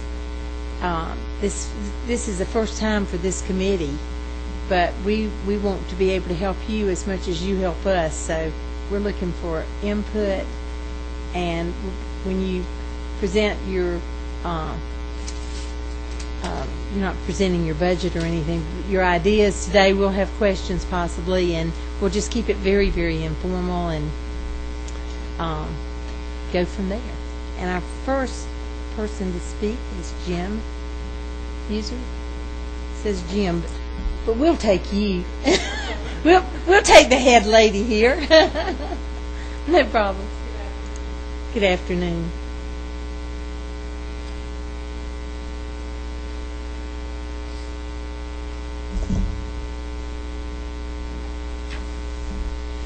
Thank you. This is on? Thank you. Thank you for the opportunity to be here this afternoon. I have a brief statement to hit some of the points I'd like to have you consider as you're conducting your work. But I really appreciate the opportunity to provide the information and some insight and perspective for your work in examining an important subject, which is an important method of financing state government services. I want you to know that I share your objective of properly set and administrated funds. Much of the information that informs this comes, of course, from the state audit report conducted based on fiscal 05. That report identifies within the Department of Natural Resources 170 fees. As director of EPD, of course, I have responsibility for 17 of those 170 fees. And I'll be talking about several of them. So EPD's area is about 10% of the overall fees within the department as a whole in terms of the number of fees. However, I did want to point out, and I want to emphasize a couple of specific types of fees that in the working definition of user fees are not truly fees, and some unique characteristics that makes them no less important to be set properly and administered properly. Nevertheless, so they do have some unique factors that I did want to point out to you. That's the problem that we've had with every agency, is defining what user fees actually are. So it's going to be a learning experience for all of us. Two of those, of course, are the hazardous waste and solid waste trust funds, which in the audit report itself are identified as not truly user fees. And I'll talk about those in a minute. But before I return to that, I did want to talk about things that are truly user fees within the department, and what we do and how they're administered, and how what the processes are that we go through internally with our board to set the fees.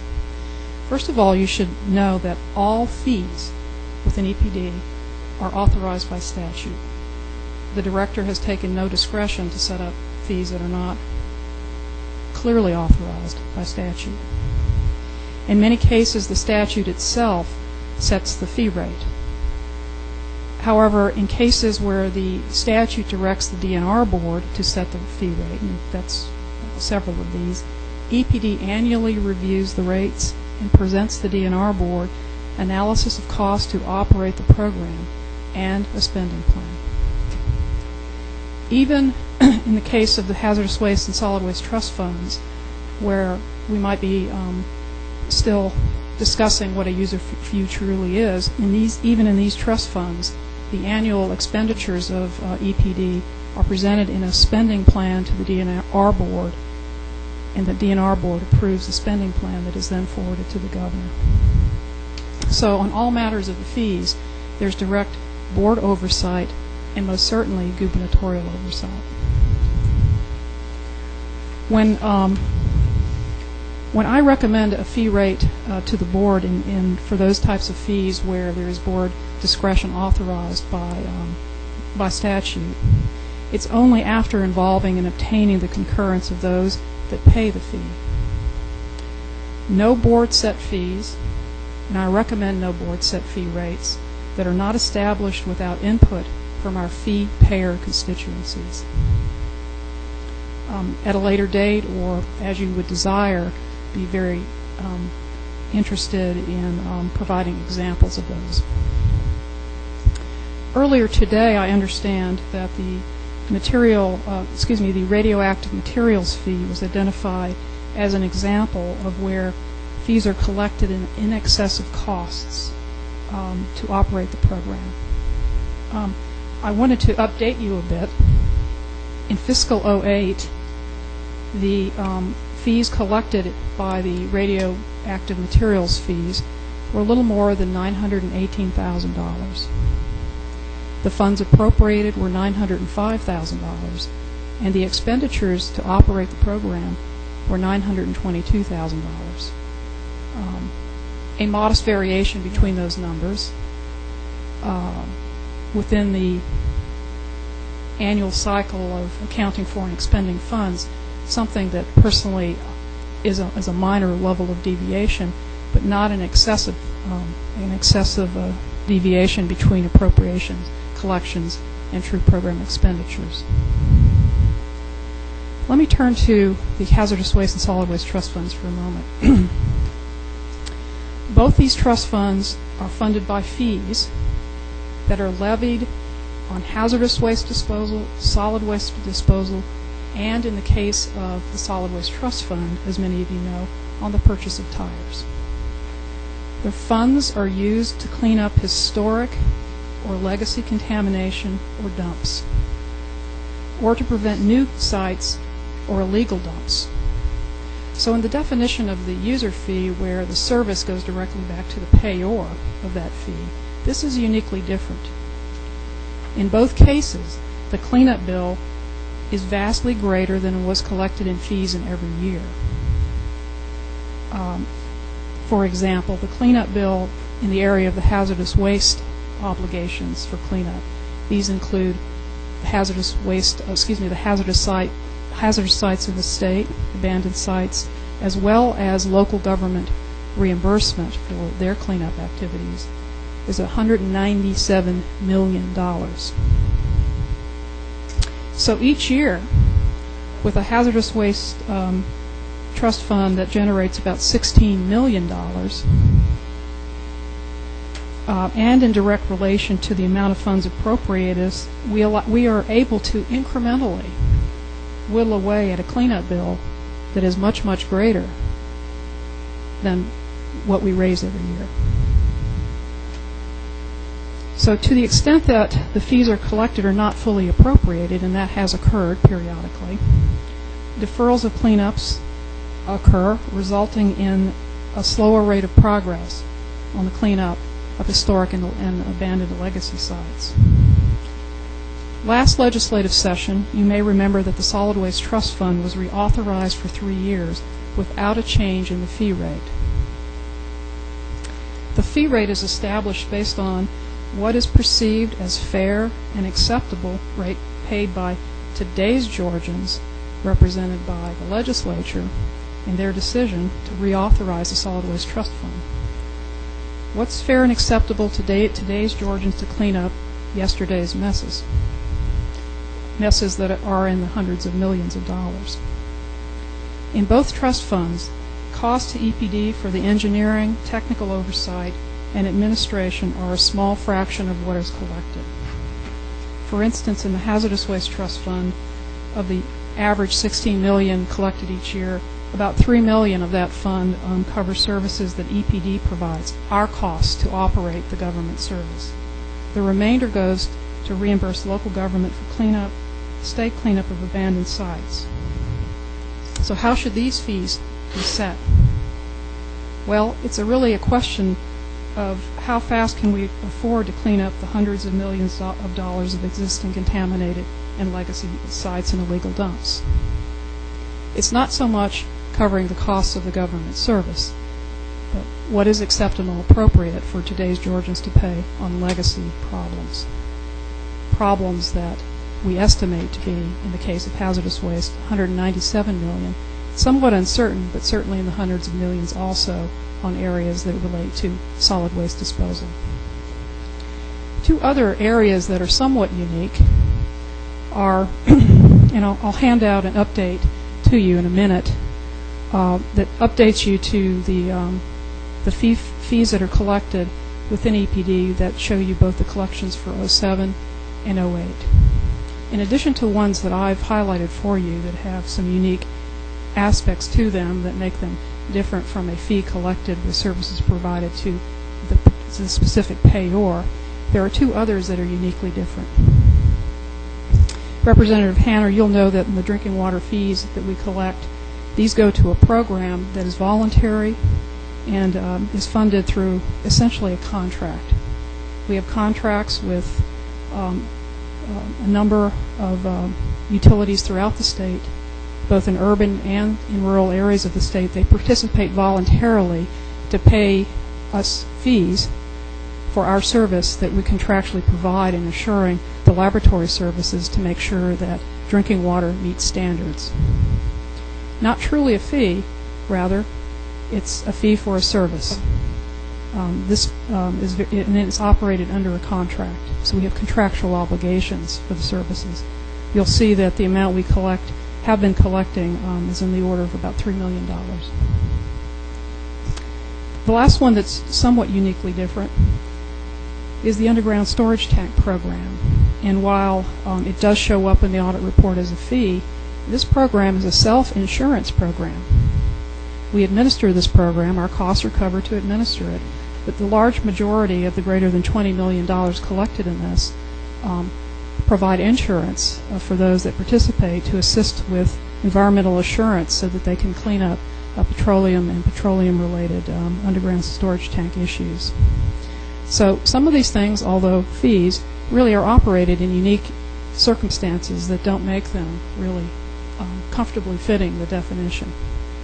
Nonetheless, the objective of properly set fees, properly administered, is no less important.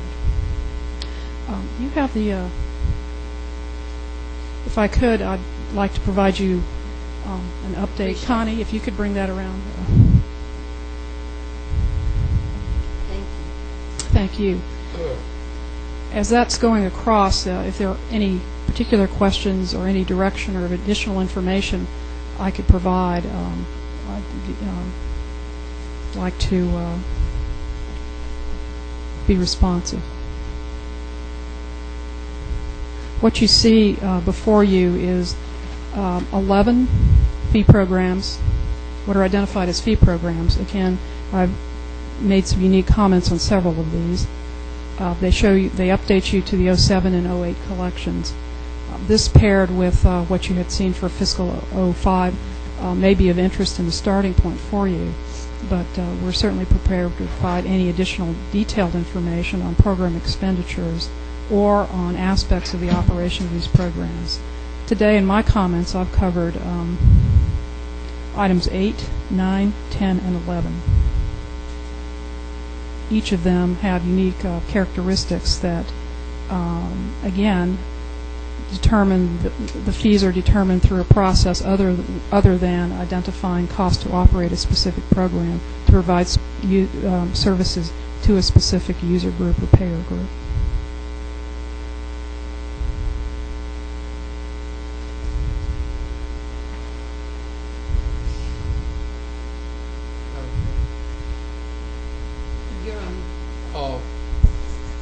Dr. Couch, we're truly seeking information and asking about everybody this, but sure. User fees can be set by either the board or the legislature, or actually the department head. Is that what you understand? Yeah, I have no fees that the department head sets. That's what all yours. Yes, sir. All right. Do you report all your fees to the all your fees reportable? Yes, sir. Okay. See, they work.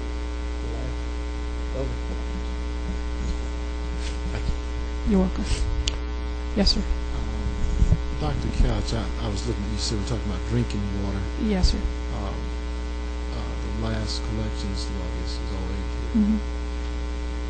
Does that $2.9 million cover the expenses to operate, or is it designated for?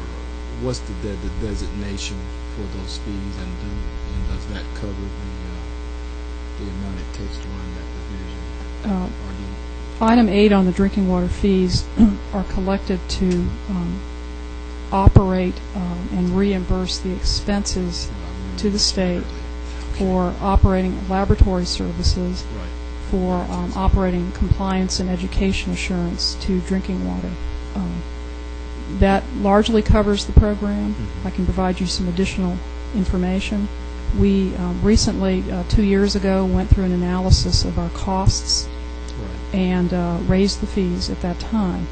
Within the last year, we've been doing a reassessment of our cost to operate that program in light of the relocation of our EPD laboratory.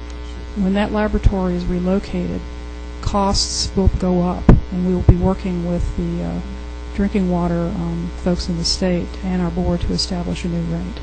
Okay, then the same question for both 9 and 10. Mm-hmm. Does the Yes. 6.6 and the 19.5 and cover, well, I guess it's, Yeah. cover the actual cost? And I know that the hazardous waste trust fund can vary depending on. Yeah. Our costs are covered. The cost to EPD to operate, administer the program, which includes both administration, engineering services, technical services, are covered. But in both cases, they are a small fraction, one of the smaller fractions of the expenditure of the funds. Mm-hmm. In the case of the Hazardous Waste Trust Fund, I used the average of 16 million. It goes up and down. You see it was 15, and now it's a little about 19. We've been appropriated about 16 million. 3 million of that, on average, has been appropriated in a spending plan to cover the costs to the state of Georgia for operating the program. And so most of it actually goes out to reimburse local governments or to pay contractors for their work in cleaning up sites. Okay. The rate at which we collect fees for both hazardous waste and solid waste originally included, of course, well, how much would this program cost the state? And those costs are reimbursed. Of course, every year we should be accountable that we're properly, we're operating at a proper level. But my point about those fees aren't set based on that analysis exclusively. In fact, it's more driven by how much do we want to afford in the cleanup, because it's the vaster, much larger part of what we apply fees toward every year.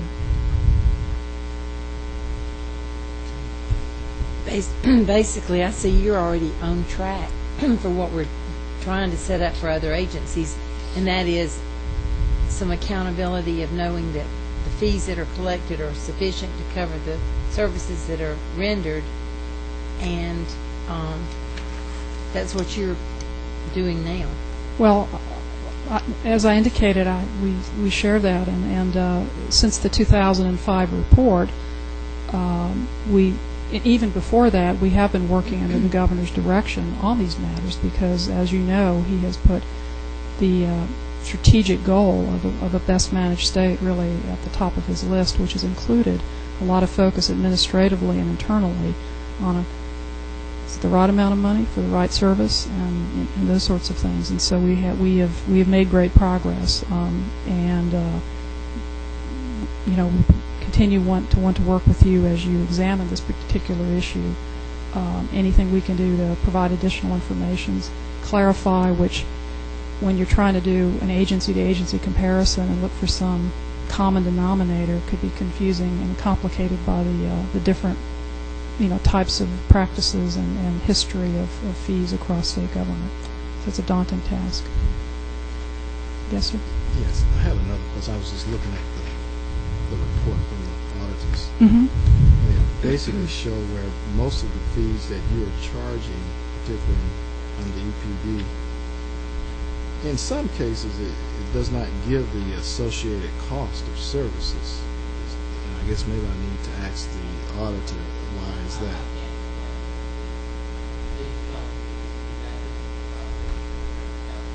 Mm-hmm.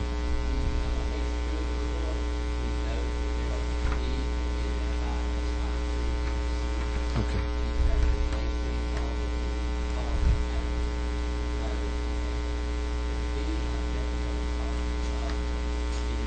Correct.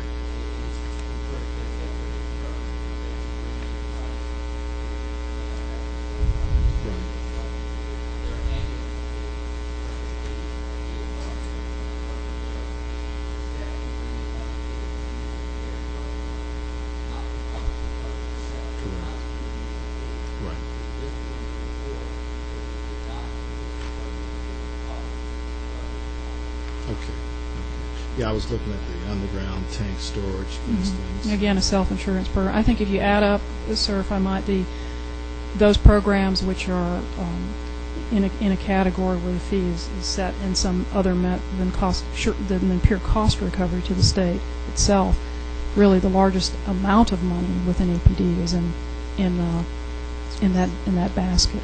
And just one more question. Now, this was very interesting. I looked at the lead base paint contractors licensing fees and paint project fees were 11,505% over cost. Well, it's not a lot of money, but it is a large percentage. The cost associated was estimated at $1,186, and you brought in $136,448. Yeah. Well, on a percentage basis, it pops your eyes for sure, but on an absolute basis, it's small. That doesn't say, you know. So clearly, there are a number of things from 2005, much like the radiation materials program fees, where things are much different today. I just had seen 11,000 percentile of the cost.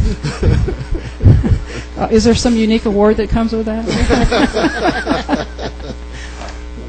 Best collection. Thank you so much. And we appreciate your time and everyone else's time that's here today. You're quite welcome. Anything else we can help or do, just let us know. And we need your help to help lead us through this. Thank you.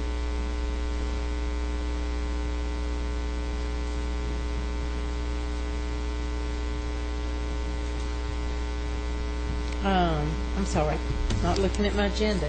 Todd, are you next? Yes, you are. This is friendly crowd. It's going to be easy. I have heard that before. I'm sure you have. You probably hear some more too. The only problem this group has with you is the mom and pop stores. And I'm confident we will get into that, and actually I do have an answer to that one. I'm teasing you. I thought where I would start is kind of just in round dollars framing up our budget and how things operate within the Wildlife Resources Division. We receive in federal dollars about $18.6 million. That becomes a combination of what we call federal assistance, which is excise tax that hunters and fishermen pay on arms and ammunition and have on relative to arms and ammunition since 1937. It's collected at the federal level and then allocated back out to the states. That's part of the new state wildlife grants, which is just a few years old. It would be part of that. But total federal money coming in would be $18.6 million. Hunting and fishing licenses is our big state revenue generator. I don't know necessarily how that falls in relative to users' fees by the definition of users' fees. Our constituent groups think of them that way. $18.3 million the immediately ended fiscal year collected. Now that does not include $800,000 or a little more relative to what was paid out in commissions to license agents, that when the new system comes online, the new licensing system comes online, there will not be a state payment directly to the license agents, and that will be an additional $850,000 in revenues coming in. Boat registration at $3 million, or just a little bit above that, and generated some viewed as user fee state dollars, and then other state appropriations at 8.6 above that. Our agency has had a pretty long history of being well funded through the General Assembly, including revenues above what we generate, and that being part of it. And then a broad class that I will call other, which includes user fees at $7.2 million. It includes grants that we might get. It might include donations. It might include timber revenues generated through timber harvest on state lands. All of that in that category is $7.2 million. I provided, I hope you received it, I didn't bring handouts with it, 4 documents that we put together, included a DNR summary, and it lists such things as the hunting license revenues in that summary. And I did want to point out that does indicate $19.1 million generated. little difference in the fiscal years in which we calculated, plus it's probably also including that 800,000 that's actually collected from the hunters and fishermen at the point of sale of the license, but not actually collected by the agency. And that was the commission to the license agents. I also gave you the most recent fiscal year calculation for license sales. That is one that has come open for considerable discussion recently relative to our licensing system. That's included. There's also included in there a summary of public input. We just completed in the month of August, just completed public meetings, I will call them, dealing with licenses and licensing system. It relates to this directly, and that probably the number one comment was increased fees to non-resident hunters and anglers. This was coming, of course, from our resident hunters and anglers. But that's just to give you some background on how the public feels about some of those issues that relate to some of the work that you're doing. And then finally, there is a miscellaneous fees collected. It would include such things as ferry fees for essential services, Sapelo Island. It would include a variety of things, the water system on Sapelo Island, just a variety of things that we collect. Charlie Elliott Wildlife Center, funds necessary to operate that, associated with specific events. Those particular pieces of information, hopefully they'll help maybe mix well with the audit and clarify some of the sources of our funding. I did want to also point out one thing that will have an impact, not this year, but in the relatively near future. You may recall that the hunting and fishing law, the licenses, the law that sets the prices for hunting and fishing licenses, has a rollback with it set to occur in 2012.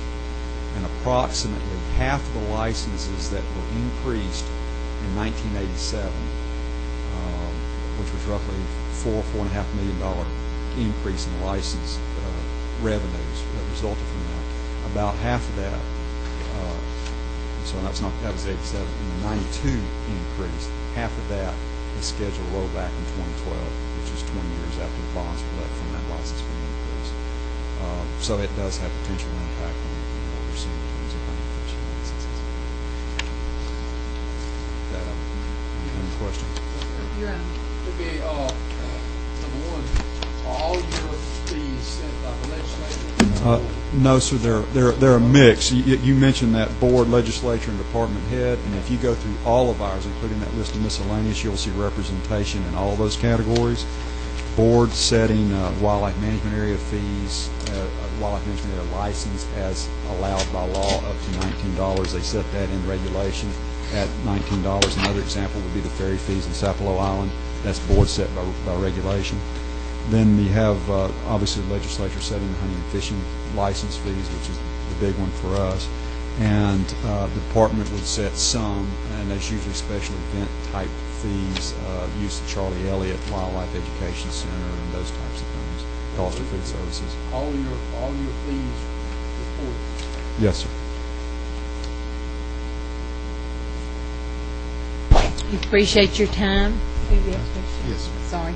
That was a question raised in one of the audits. I'm trying to find it. I kind of remember it was stating about your license fees and how, depending on how you went about acquiring those fees, the charges were different. For instance, I think the example was used if you buy it at, say, Walmart as compared to just going online. That's correct. For a while, and this ended just almost 2 years ago, not quite, we had telephone sales. Right. And we actually had contract with various groups to do that. The last contract was with Bass Pro Shops, and that charge was $4 service charge over and above for acquiring licenses by that mechanism. So that is an additional charge that comes in with it. Our internet sales now that you buy from the web currently would not come with any extra surcharge, as your walk-in Walmarts would not come with any extra charge associated with that. So about the cost. Right. But when the new license system comes online, because that's been handled by an outside contractor, it will have, in fact, varied costs that come in. It will be $3.25 if somebody walks in to a Walmart, Kmart type place to buy a hunting fishing license, $2.75 if it's purchased over the internet, and $4 elevating up to $5 over a 3-year period of time relative to telephone sales. So when, I realize I do not have a Walmart or a Kmart anywhere in my district. What will happen to Bob's Bait Shop? Well, we recently amended that contract in July that allows for all the existing license. I'm glad somebody asked that question. Did I tee it up for you? That allows for all of those existing agents in good standing. By good standing, I mean if we went and swept their account electronically, there was actually money in there from the licenses that they sold, and They have been selling. they've been selling, and new agents that want to come on as well. The contract was amended to allow for that, and so we're going to have. Well, That would work. That would work like I come into Bob's Bait Shop, and he goes online. correct. He'll basically look at pretty much the same screens you would look at if you were sitting at your home computer. He goes online, then I write him a check for whatever it is. That's correct. and there's no such thing as a renewal fee. Everything is after the period is a new fee, just like most Correct. of them. You're basically buying your license. A few years ago, we changed to 365-day license. Right. It's good 365 days from the date of purchase. I hadn't bought a hunting fishing license in quite a while. We want to change you on that. I used to have one before I became a legislator. we want to bring you back into the fold. Yes, sir. And I think we pretty well have that resolved. And if you'll look at that public input, we held those meetings, and we pushed as hard as we could to advertise those meetings, as hard as we ever have. And it turns out, you'll see the participation really wasn't all that high. We had 27 in Rome, 30 in Jessup, and 9 in Forsyth. The issues of small license vendors being able to sell licenses really wasn't on the list. The list really focused more around things like service charge and license fees. They don't come to us like they call us. Me too. I just had one more question I was going to ask somebody. How do you review these audits on an ongoing basis, or just and look at what they? Me personally, or just the Someone in agency? your Yes, the agency. agency does look at these things. And do you respond to any of this to anybody, or? I don't recall that there was ever any response to that particular audit, formal response to that audit. We get audited in a variety of fashions. We just Sure. recently completed the U.S. Fish and Wildlife Service audit, which is necessary with the federal aid Your federal funds. funds, And that right. comes once every 5 years. And yeah, anytime they have an issue, we have to have a formal response to that and resolution to that. Thank you, Todd. Appreciate your time. Feel free to get back in touch with us if you think of anything we can help you with. Hello there. Everybody. I'm Nikki Kelly, Director of State Parks, and I also have with me our Assistant Director, Paul Nelson. So if you have any really hard questions, be ready for me to... We got some. It may not be on fees, but I know. Okay. All right. Well, keeping with everyone else's comments so far, let me give you just a little nickel overview of the enabling legislation that kind of set the Parks Division as a part of the Department of Natural Resources.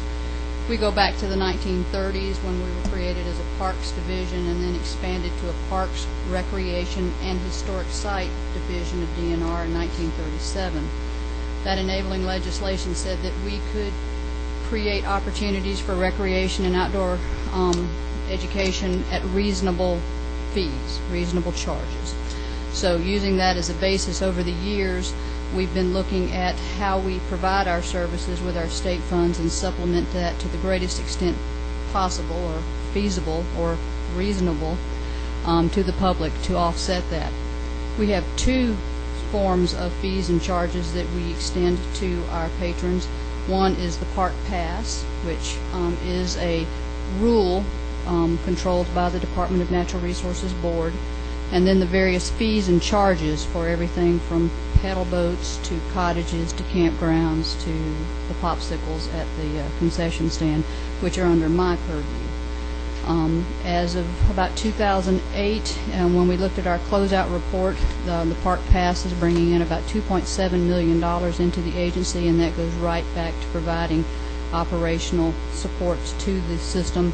And we generate about $32.5 million in fees and charges. And when you compare that to our total budget, we're in excess of over 50% of our total operations costs being covered by fees and charges that we're extending to our citizens. So that kind of is an overview of where we do get our additional resources. We as a division review the fees and charges formally every 2 years, but as things have escalated and we've begun looking at it annually, and to show the process by which we go through to do that, we collect data from each one of our operations, get them to look at the market, because a park in Colquitt County is going to be in a different market than something in North Georgia. So we scan the market to determine what is reasonable and affordable and within market range of the private sector and other service providers, so that we have that kind of middle-of-the-road approach, again, wanting to make sure that we are accessible to our citizens. So that's kind of how we do that for all of the things under my purview. And the last time we raised the Park Pass, up until, 1991, there was an increase in the Park Pass to $2, and then we raised it in 2005. So that's kind of the overview of all of our historical fees.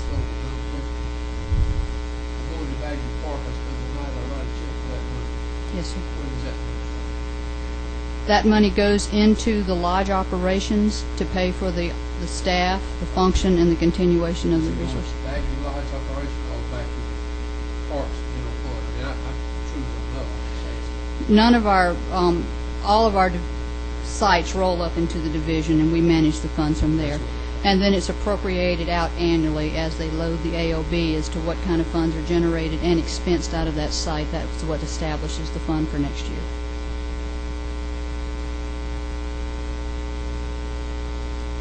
And am I still going to be able to go back to state park? Well, we certainly hope so.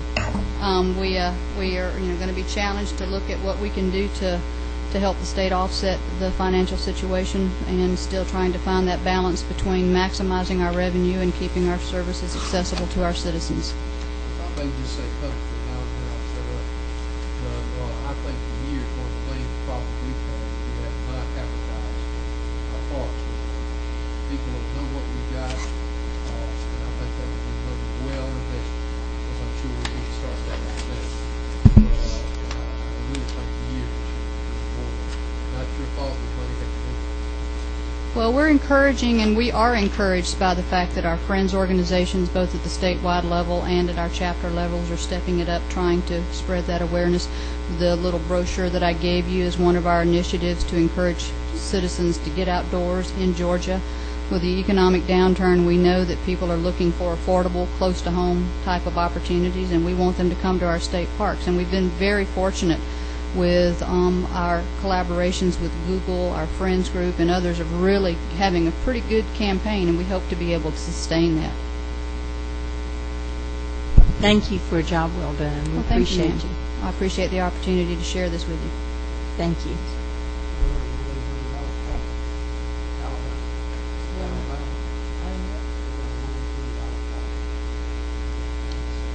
Can we get a 1-800? I just have one quick question. I'm sorry, I was reading. I just have one quick question, if I could.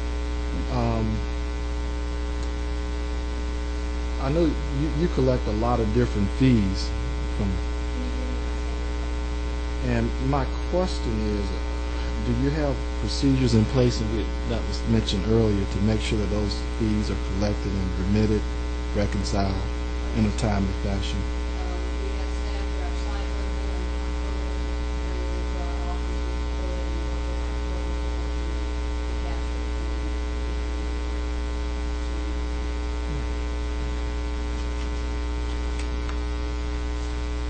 Thank you.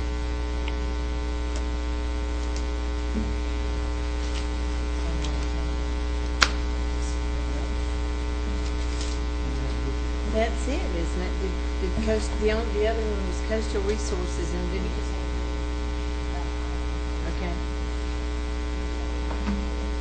Is there anyone here who has not been heard that would like to be heard on any issue? Martha, would you like to speak to us? Don't start.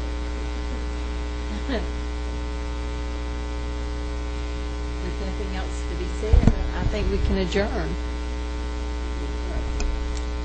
Thank you. Thank you again for your time.